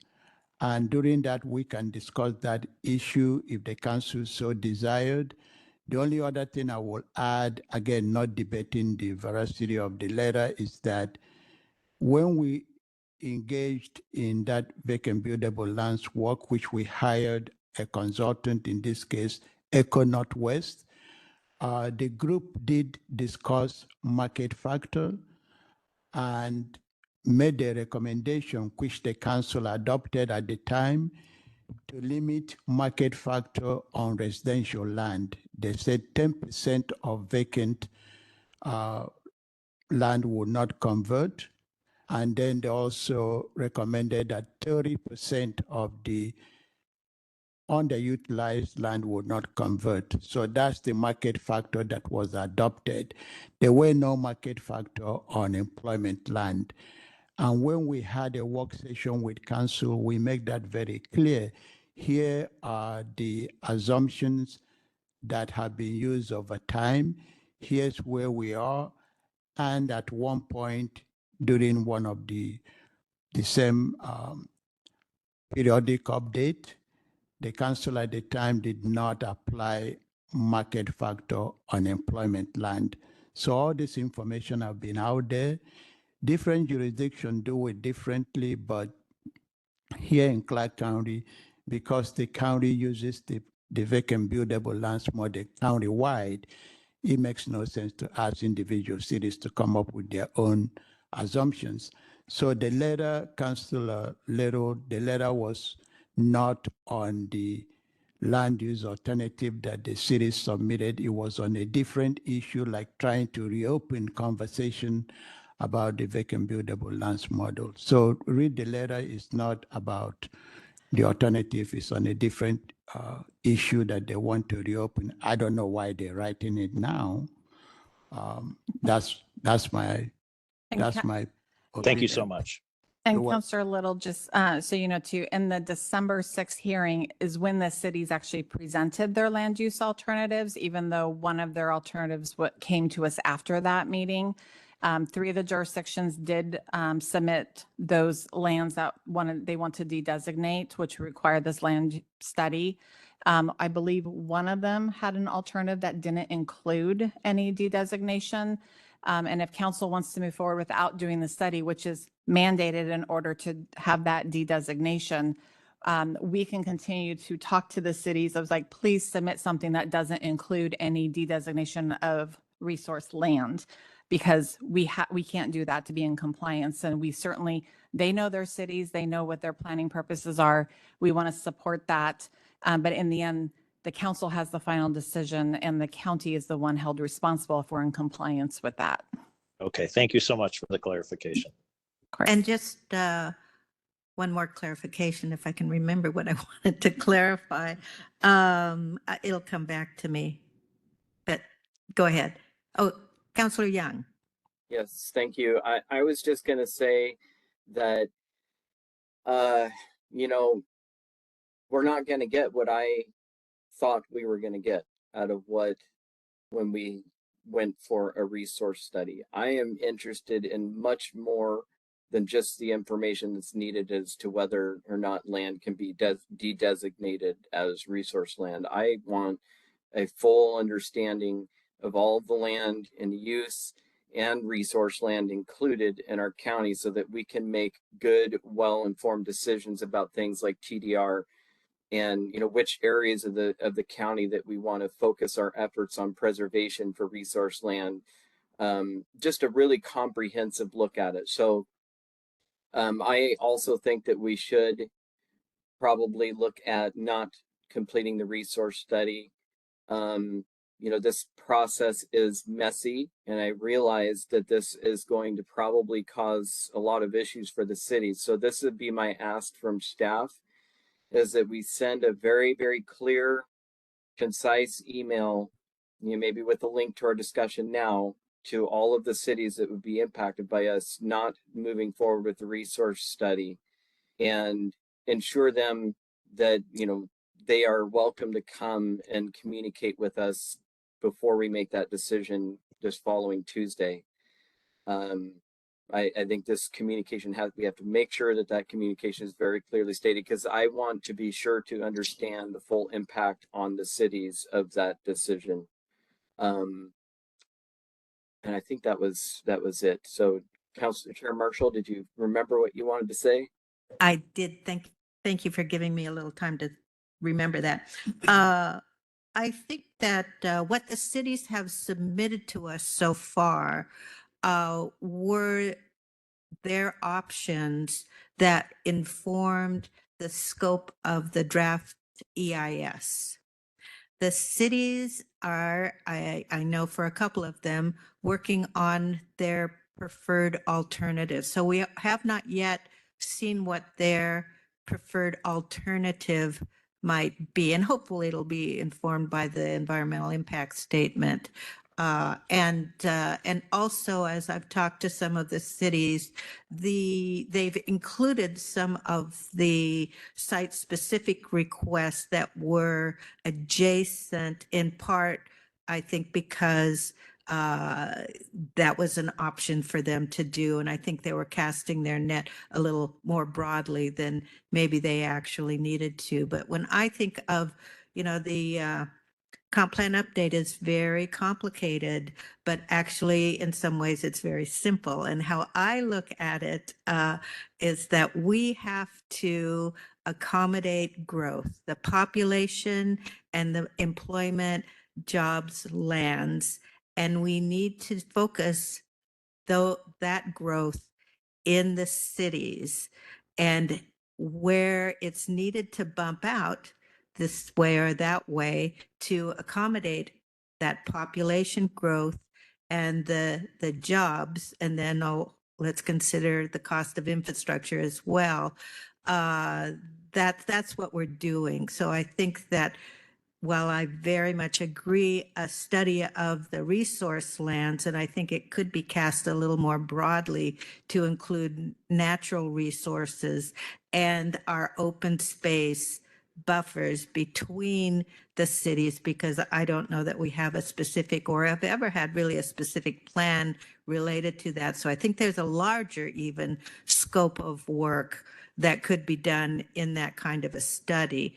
But we're not able to do that right now, but we very much do need to figure out accommodating the population and land for jobs, and to do that within the time frame that we have. So I would be supportive of putting off that study for some time in the future and really scoping out what that study should entail and to what degree TDRs play into that. All very important, but equally important is completing the comp plan. And we've still got the climate change, the housing element, big things to incorporate that are new to us. So I would be for putting the study off, but then also removing those site-specific requests that I feel like the staff has already done an analysis of those, and they're really very much extraneous to what we're trying to achieve to accommodate the growth. So that would be my recommendation, except for the ones that the cities have already submitted. Any other thoughts or comments? Councillor Young. Yes, thank you. I was going to say, vast majority of what you said, I absolutely agree with it. So my intention is, I feel like I've said this multiple times. I feel like the comprehensive plan update is just kind of figuring out how we can stuff all the people in here. But what I want out of this study is the ability to take a look from a high perspective and say, what do we want for the future of Clark County? To kind of beyond just the numbers, but really a vision for the county, and probably for the next 100 years at least. So I think it is worthwhile to delay that until we are through the comp plan process, so that we can have much more undivided attention from our staff, because I want to get it right. However, I would say with the site-specific requests, I don't see a problem with us studying it. It gives the cities a potential option in scrambling, given that we are taking away a significant amount of their current options, and it does not financially impact the county to continue to study those. I don't think that I'm likely to support anything at all unless it comes from one of the cities in a form of a request. But I still think keeping open options are the best way forward. Yes, Chris. Thank you, Councillor Young. I want to make sure that you're cognizant and that everyone is aware that if any of the options, or if any of the alternatives include de-designating one parcel of resource land and putting that into a city urban growth boundary, that a county-wide resource land study is needed. Yes, thank you. That is very clear to me. I understand that. Great. Yeah, and maybe I can help clarify my comment. My comment was that when we take away the resource study, that will effectively eliminate the possibility of them requesting for some of the land that they have asked to include into their growth boundary. So keeping options open for studying some of the site-specific requests might give them an option to look at other alternatives that are close in their border.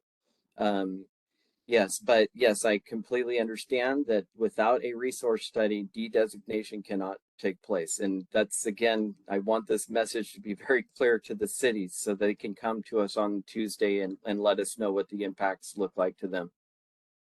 Councillor Young, would you consider just looking at the site-specific requests that have some reasonable chance of coming into a growth boundary, because they are very much far-flung and really would leapfrog development, and I don't think there stands a reasonable chance for them to develop. I would be open to that, but I don't know the language to use to give staff the specific direction on that. So to me, it doesn't hurt to just, again, it does not cost the county anything to study all of them versus one. I'd rather just keep the options open rather than accidentally excluding something by, language that we choose now at the dais to give to staff in terms of what to study and what not to study. What if it were just adjacent? Because, part of what I'm thinking about is those site-specific requests in Chalachi, for example, for mining. There's 2,000 acres, I think, of now designated forest land. And it's not even, I don't believe, the property owners that are requesting a site-specific review. It's mining interests. I would be okay removing the mining ones. I have no appetite for those if I'd be amenable to that. Good, thank you. Councillor Belcott. Thanks, Chair. I thought that the de-designations had already been evaluated a few times by staff. Am I wrong in that? The site-specific requests have been evaluated by staff. Some of those are considered de-designations and some are not. Okay. That's what I thought. Thank you. Chair. Yes, go ahead. So the question is for staff. So we have a couple of options that allow us to pause the research land study this year and potentially initiate it next year or in the near future. Option 2 and option 3. Option 3 is defining the scope of study. In that defining scope of study, can the de-designation of land be included? Or it has to be option 2? I would, you guys can correct me, I'm learning too. But what I would say is, if you want it to be considered in the next comp plan update for de-designation, it has to be the countywide resource study, which you do not have flexibility to add or subtract from the scope. Right. And so, and I know because a lot of us are interested in learning a little bit about TDR, which wouldn't be included in the countywide resource land study. Correct. Okay. Correct. So that, I guess we don't have to make that decision today. We still got some time, right? But I just wanted some clarification. I think we'll have an opportunity to have a work session on TDRs and we'll all learn more about it because I think it could be a very useful tool. Any other comments? Do you feel like? Sure. One more yes, question go for ahead. staff, if I may. I would like to know because this is something I feel really, this is a really important thing for our county, and I don't want, and I'm absolutely for easing the burden between now and when the comp plan is done, but can any of the pre-work at all be done so that maybe right after the comp plan gets started or gets finished, we can get onto this hot and heavy, or does it all just need to wait until we get through the comp plan process? Are you talking about the countywide resource study or a study based on what outcomes you want to look at?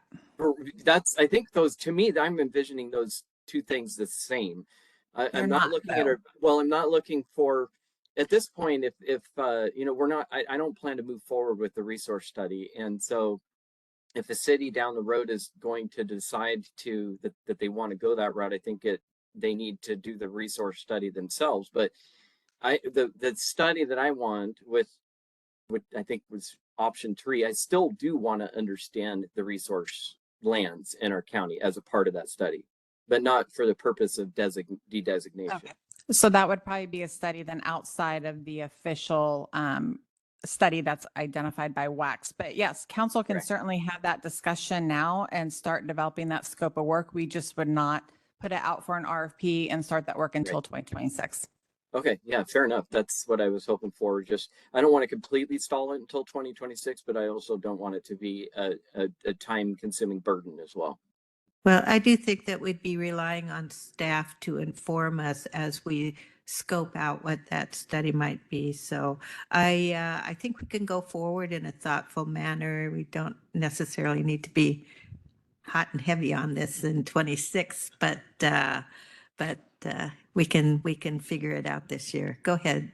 I think you also have a new advisory committee that will be interested in this topic as well. Yes, indeed. We have the Agricultural Commission. Yeah. Thank you for reminding me. They will be forming here pretty quickly. And yeah, I wanted to include that in your work plan, checking in with them. So yeah, that would be an important body to collaborate with. And I think there's forest and the those mining interest.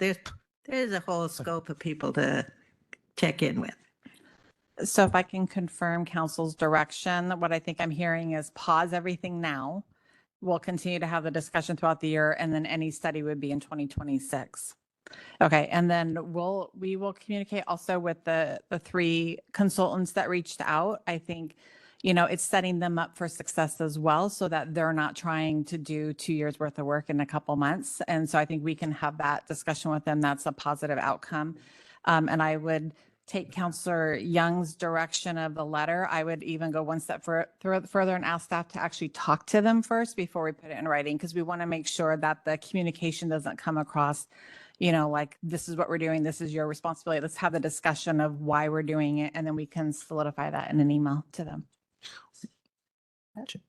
Go ahead, Councilor Okay, Fuentes. one more question for County Manager. I think you mentioned earlier that Thurston County, they did a county-wide resource land study. Yes. And they used 6 consultants or 6 studies. It was 5 to 6 consultants. Oh, wow. 3 of them from our area down Okay. here. Yes. And Okay. it was a lengthy process, and they also got challenged. Got it. Thank you. And they're challenged because they identified more land that should be designated ag, as I understand it. So that was the challenge. Okay. I want to make sure that what I summarize, is that good with council? Am I summarizing that correctly?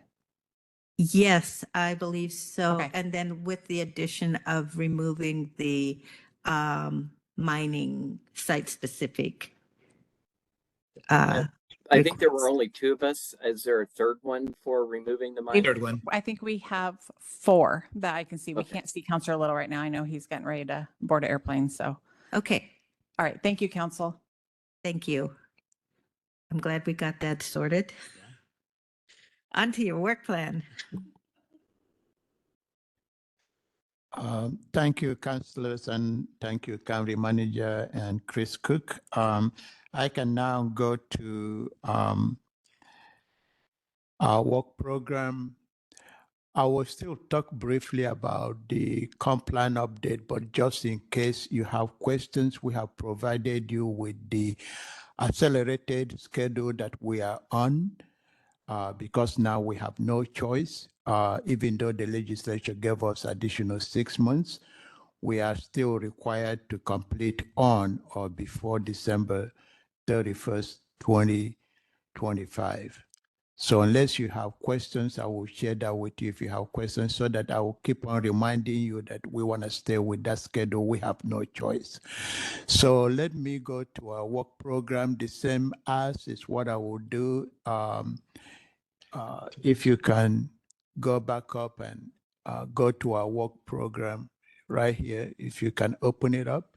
Yes, go ahead, yeah. Councilors, you have seen this before. I shared this work program with you when I came here before you to go over our community planning overview of what is it that we do. This work program is structured into 4 categories, if you will. One is in community planning, what we do in administration, plan monitoring, land use, and then transportation. And each section has a program, if you will. The second column is the description of the program, and then whether that is core or required by RCW or county code. The last column there is all yes, yes, yes. That's yes, yes is the council saying yes, we want to approve all that. So I'm not going to go in depth about this. All I can say is that in addition to this list, it's more important because I use this to prepare my budget, which you approved, and I use this also to monitor and assign programs and stuff to staff. We are still, as you can imagine, we are still working on the housing. Very soon we will be seeing a code on phase 2. We are still staffing the Commission on Aging. We are still staffing the bicycle and pedestrian. We are still doing the historical preservation, the school advisory committee, even though they don't meet as regular as the other commissions.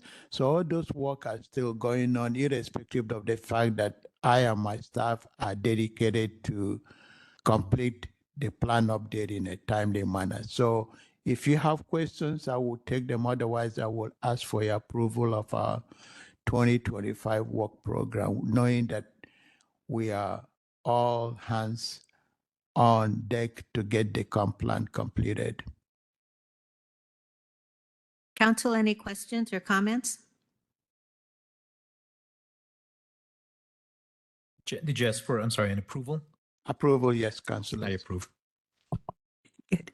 All right, thank you. I would just note that this is very ambitious. This is a lot within each one of these points, that there's a whole scope underneath all of these. So I'm supportive of your work plan and appreciate the hard work that you're doing. Thank you. Do I get Councilor Young and Councilor Belcock? All right. Okay, hands up. And I think Councilor Little maybe Yeah. is not all available in. at the moment. Oh, he's all in. Okay. We're all in. However we can help you, we want to do that. Yeah, thank you. One area, without belaboring the effort, one area that we have a lot of work to do is in transportation. They have the ADA, which you all know we are required to come into compliance with. And I thank the Deputy County Manager and Public Works. They're coming on board to get that work going. And then we have, of course, so much to do on how our transportation component meets the required climate bill. So a lot of work, and I thank the council for bringing a consultant on board to assist us on that. If I may, then go to just quickly, if we can go back to, yes, go back here. Okay. Just click on the schedule. See if you can open that up. Before that, councilors, you can see the statutory deadline. Go back to the other slide. I'm sorry. But there's nothing more to say about that. We are required to complete the plan is by statute, by on or before December 31st. And after that, you can see that we have 10-day delay for adoption ordinance to become effective. That is in the charter. And then with that, we'll have 60 days. But prior to that, we have to submit our plan to Commerce to begin the 60-day review, and we will have an final EIS done, which we will allow 30 days for comment. But with the issuance of the final EIS, your hearing will commence so that we can meet that deadline. We don't have to wait until on or before December 31st. So that's really, in a nutshell, what the law requires that we do.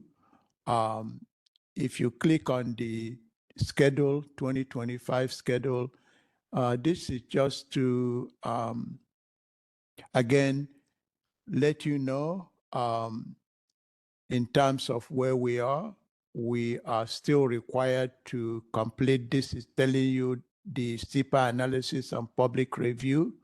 Our goal is still to issue the DEIS, and I'm using some acronym here. DEIS stands for Draft Environmental Impact Statement. We are required to, well, we're saying that our schedule, if we stay on schedule, we'll issue that by June 1st, and then we'll have a 30-day comment period for the public to review that, as well as the council. Typically, what we'll do is we'll provide copies of the DEIS to all the libraries in the county and provide it to all the cities, and folks can check it out on our website, or they can come to our shop, pick it up, and read and provide comment within that period. I must be very clear that I am the designated SIPA official in my department, so the council cannot overrule me. But having said that, the public can ask for time to, in other words, extension. If they believe that the 30 days is not enough, the SIPA official can grant that or refuse to provide extension and provide the reason for that. So that is also in statute, that we have to provide at least 30 days for the public to comment on the DEIS. Additionally, we will have opportunity for the public to comment on the final, but that is what happens during your hearing, and public can comment on whether all their issues or comment or questions have been replied to or addressed in the final. As you can see, following the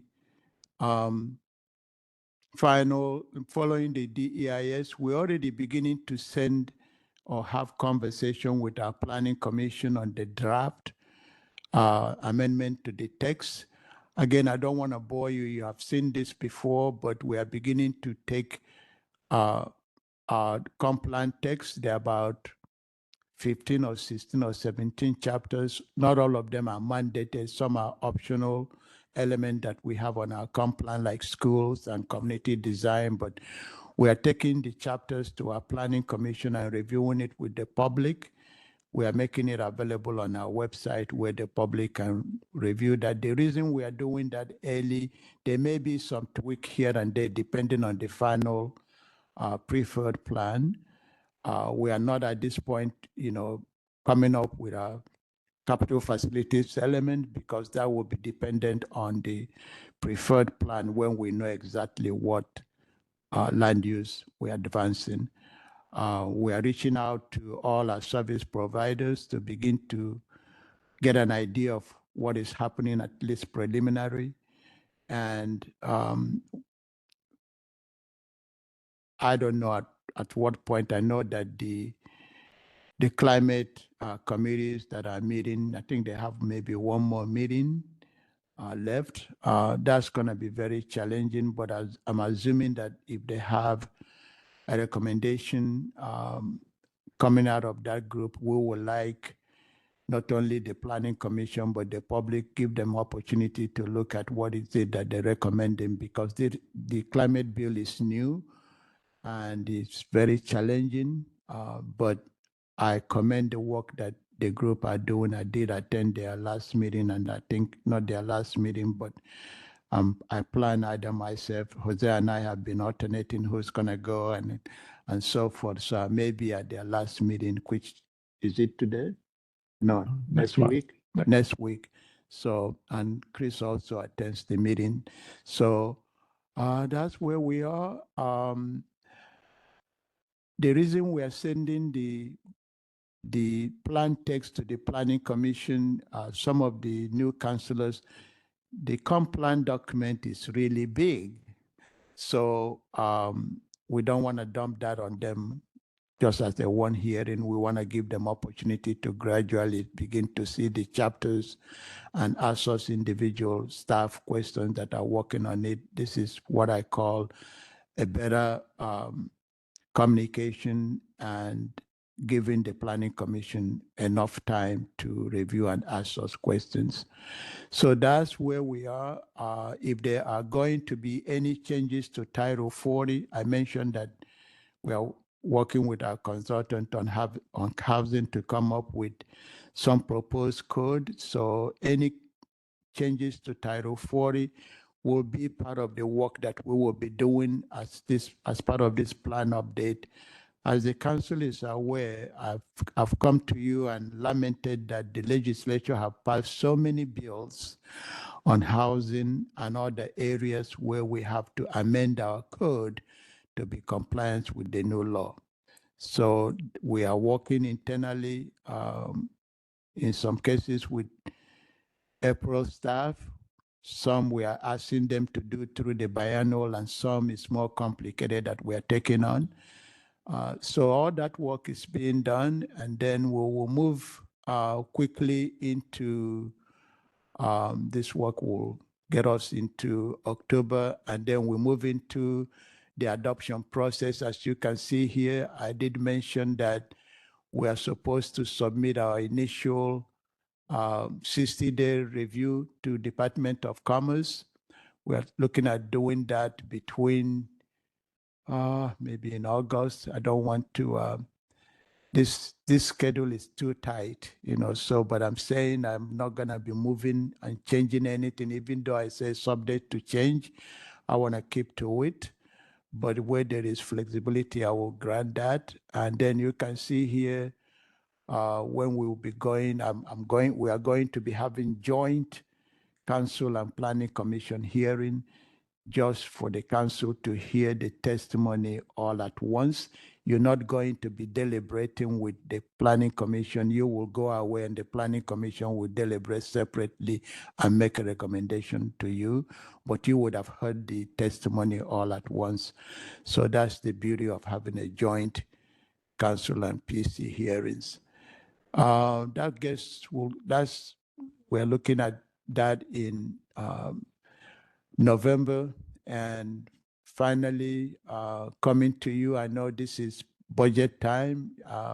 I've talked to the county manager that there might be an exception where you will have to have a hearing right after the budget hearing so that you can complete. She can present the plan to you so that you can make a decision so that we can meet our deadline. And then we'll see what happens. So that, in a nutshell, is where we are in terms of the 2025 update schedule. The county manager have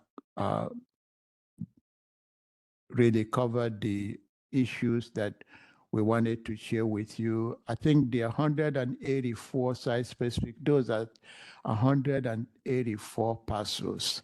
There's about 134 requests, but as she said cleverly, we haven't seen any of that number since I've been here. The only reason we have is because this is free.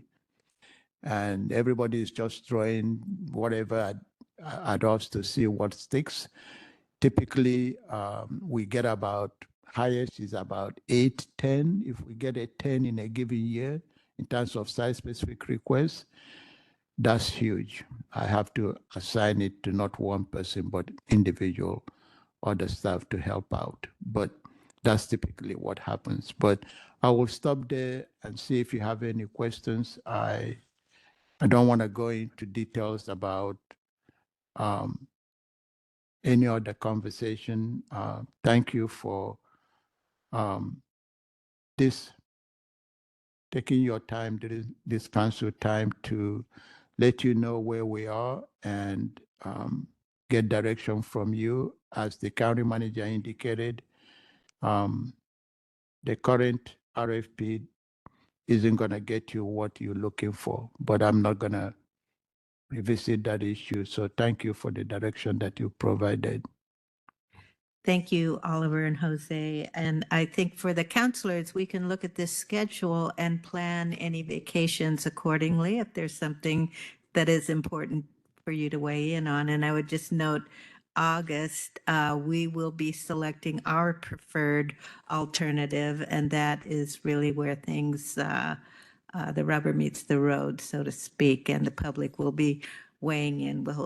This room could fill up, I think, easily.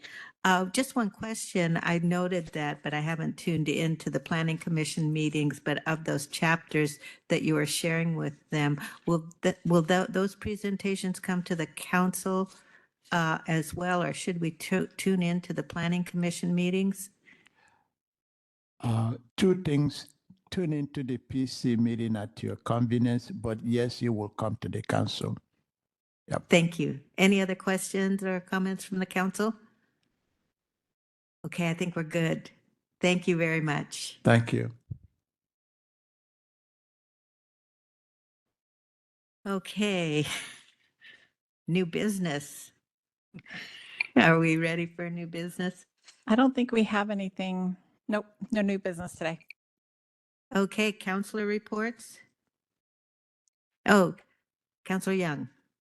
Yes, it's not actually a report, but I was hoping to clarify what Kathleen has for direction on a couple of things.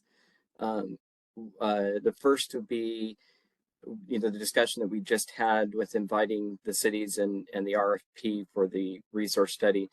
I'm hoping that we notify the people that have submitted a proposal that we're reconsidering, but not that we have canceled it, because I do want to have the input from the cities prior to a final decision on that. So I don't want to cancel those contracts. I don't know if that was what you intended to do or not. I was intending to let them know that we were not moving forward at this time. Yeah. So my preference would be to let them know that we may not be moving forward. But again, I want to hear from the cities before I make that final decision.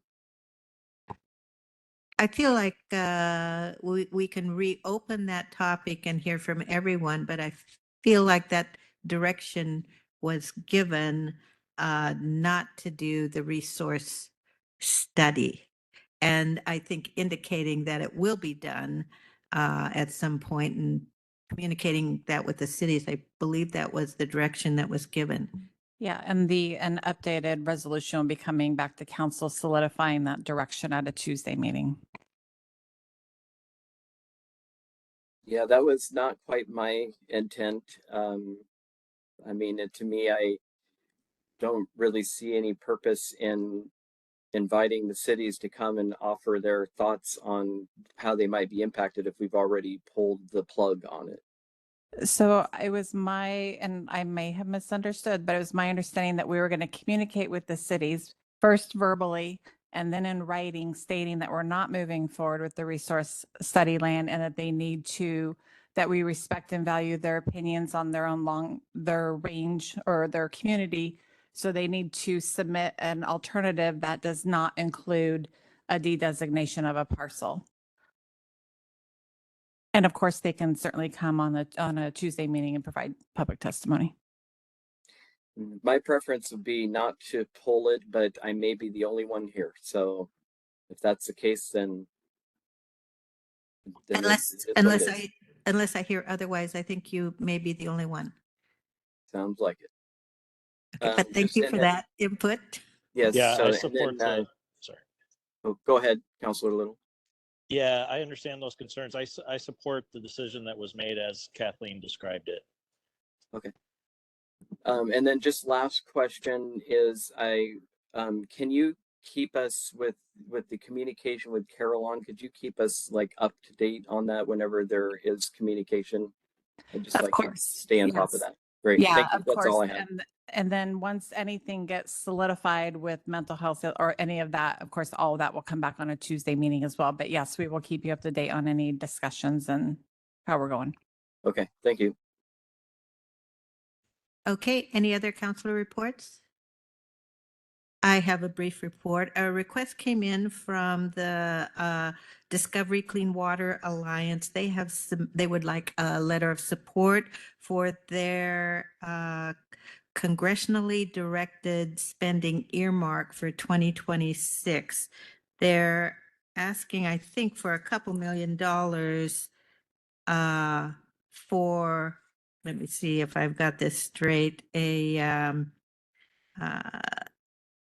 I should have had this prepared. Replace a positive displacement blowers at the Salmon Creek wastewater treatment plant. There has been a request that came in for these congressionally directed spending earmarks, but the Discovery Clean Water Alliance, we're a part of that. This seems like a reasonable request, and I would recommend us writing a letter of support. They've provided us with a draft. Okay, thumbs up. I think I've got 3 and 4, and Counselor Little, I can't see you, but we have enough to move this forward. Okay. No more counselor reports. Work session request? None today. Okay, policy updates. Jordan. All right, Council, I've got a few items for you today, and the first actually just landed in my inbox maybe 1 minute ago. It looks like the Senate passed Senate Bill 5696, 49-0. So that's a good sign for that moving forward. So a timely piece of legislative update for you there. And then I've got a few other updates for you. So the first is we've gotten a request from Public Health for a Food Waste Prevention Week proclamation. This is a proclamation that Council has issued in the past as well. And it is I believe it's the second week of April. And so their request is that this would be read at the March 18th Council meeting. I know Chair Marshall has offered as a volunteer to read this proclamation. And so I would present this to you for your consideration and to see whether that is something that Council would like to do here in a couple of weeks. I see a couple of thumbs. My thumbs up, all thumbs up. Okay, thank you. Wonderful. Thank you, Council. Then the next item I've got for you is last week we discussed a letter of support around the My Building Permit software. So the request through the eCity Gov Alliance for matching funds for the State Department of Commerce to kick in $2.7 million to match the $2.7 million that has been committed by the eGov City Alliance Consortium to develop a front-end permitting system software. And so I have that final letter ready for you, and here it is for your consideration and any edits or a thumbs up. Okay, thumbs up all around. Thank you for Thumbs that, up. Jordan. Thank you, Council. Then the next item I have, and I believe Councilor Little is not on with us. Jordan, I am, but it's hard to talk. So if you could maybe summarize what I just texted you, that would be really helpful. Absolutely. So Councilor Little brought this up. So this is related to Dabbler. And the request from the councilor is, so while the project is under injunction, he has wanted me to check and see if the council would be interested in writing a letter to the commissioner up the Grove to address the council's concerns with potentially one of the following. And he listed 3 different options for council to consider for this letter.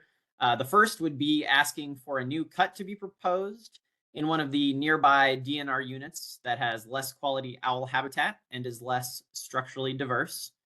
The second potential option would be to ask for the cut prescription to change on the unit to one of the options they discussed during the meeting with DNR officials, specifically a thin rather than the more clear-cut style with the older trees being left kind of in a patchier way that was discussed.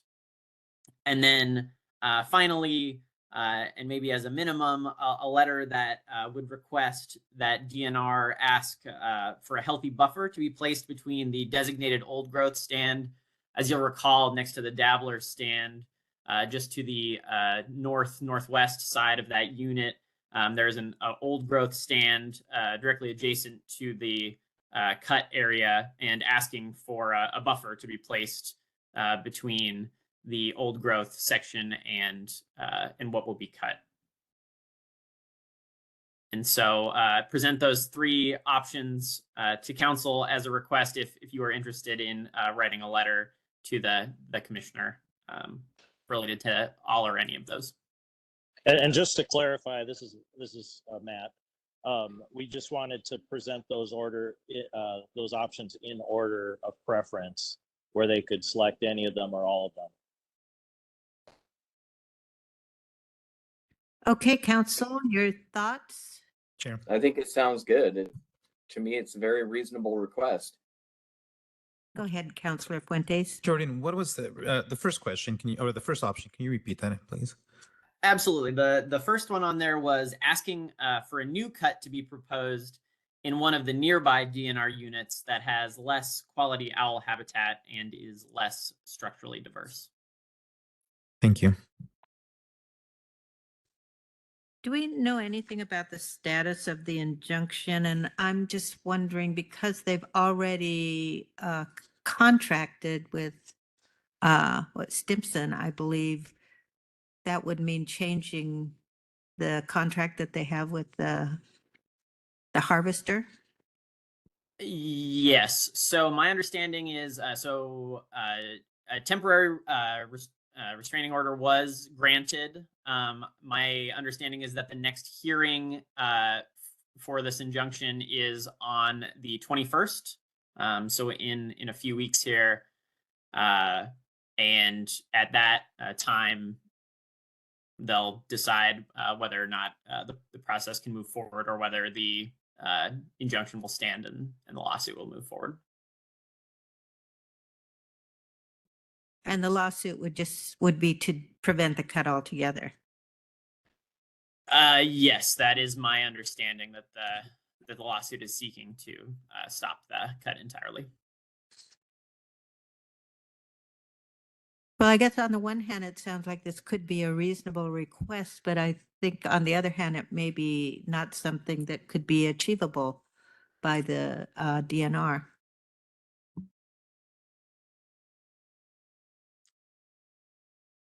And I am not aware of DNR's obligations related to signed contracts.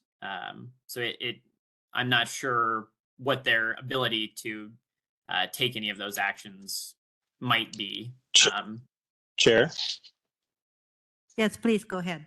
Yeah, as I understand, they could modify a permit, or they would have to start over, but at least for the buffer, they could just modify it. But that's our request for them to see if they can make some modifications to make the cut a healthier for our community. Great. So I think that a letter that just expresses our preference on this cut, I guess I could support that. Yes, can I?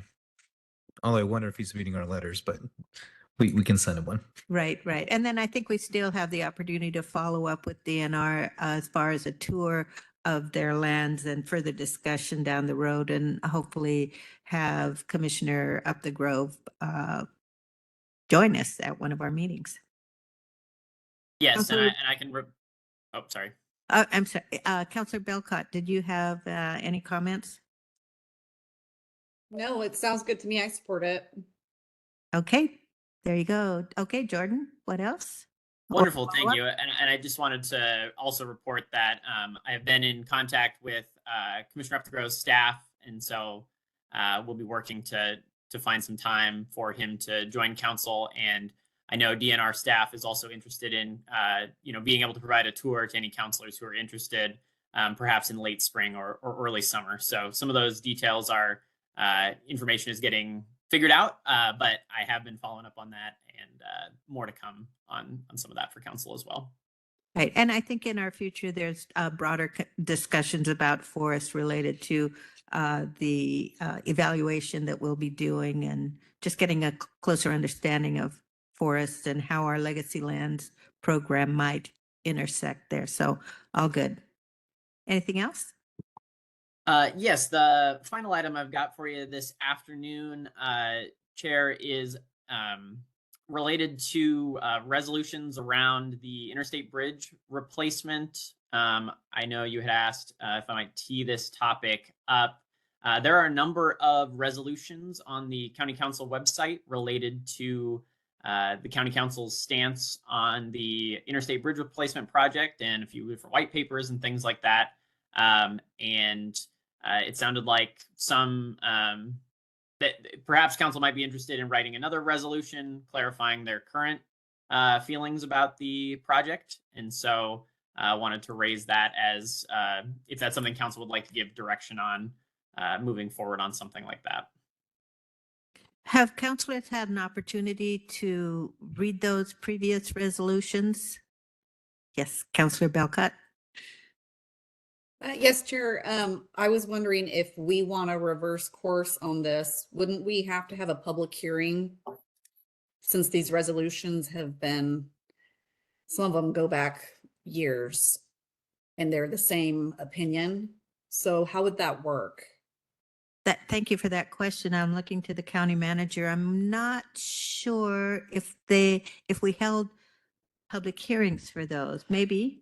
Not a technical public hearing, but they were either approved during a council time at the beginning and COVID, we were able to make decisions at council time, or they were approved on a Tuesday meeting.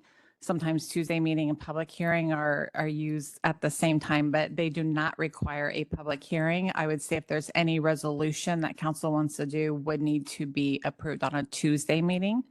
The ones online, council has option to remove the site in its entirety. There's no obligation to have it. Council at the time wanted to have a dedicated site, or you can list all the resolutions and then include a new one if that's council's direction or whatever you would like to do. The resolutions never technically ever go away because they've been approved in a council meeting. Hey, thank you for that clarification. So I think 3 of us may be aware of what those resolutions say. For Councilor Little and Councilor Fuentes, have you had an opportunity to read through the resolutions or have an opinion about whether we need a new resolution or how to deal with the resolutions? I've not had an opportunity to read through the resolutions. Neither. Okay, well, I think it's important to look through those. I sent an email because Jordan had sent me an email with links to all of them. So I would suggest that we bring this up maybe next week and give people an opportunity to look through those resolutions. I know it's very awkward when there's one council, then another council. Opinions change over time, can feel like a little bit of whiplash in the community, but it's good for us to take a look at it and see what we want to do. So I'd suggest postponing till next week. Anything else, Jordan?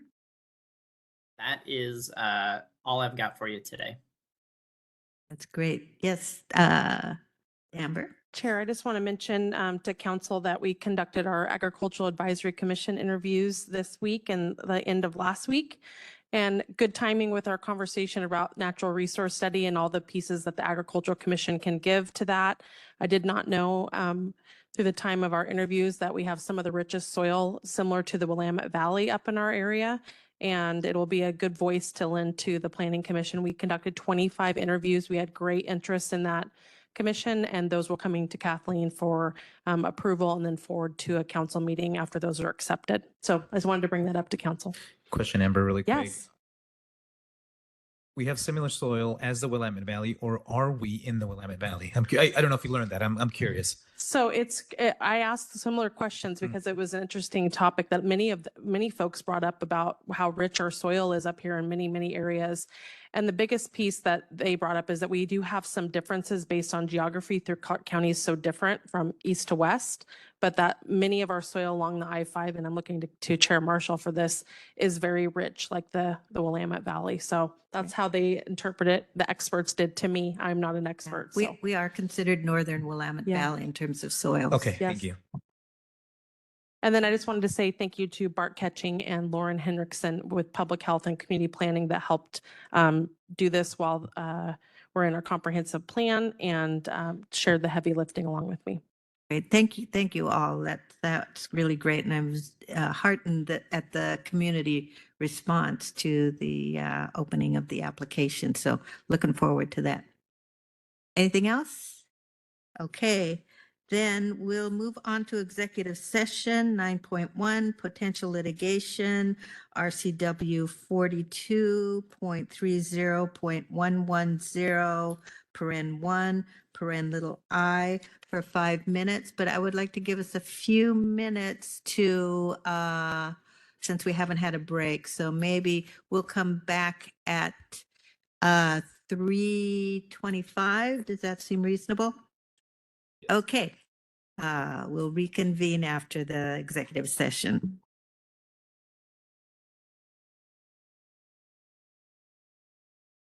Thank you. I missed that.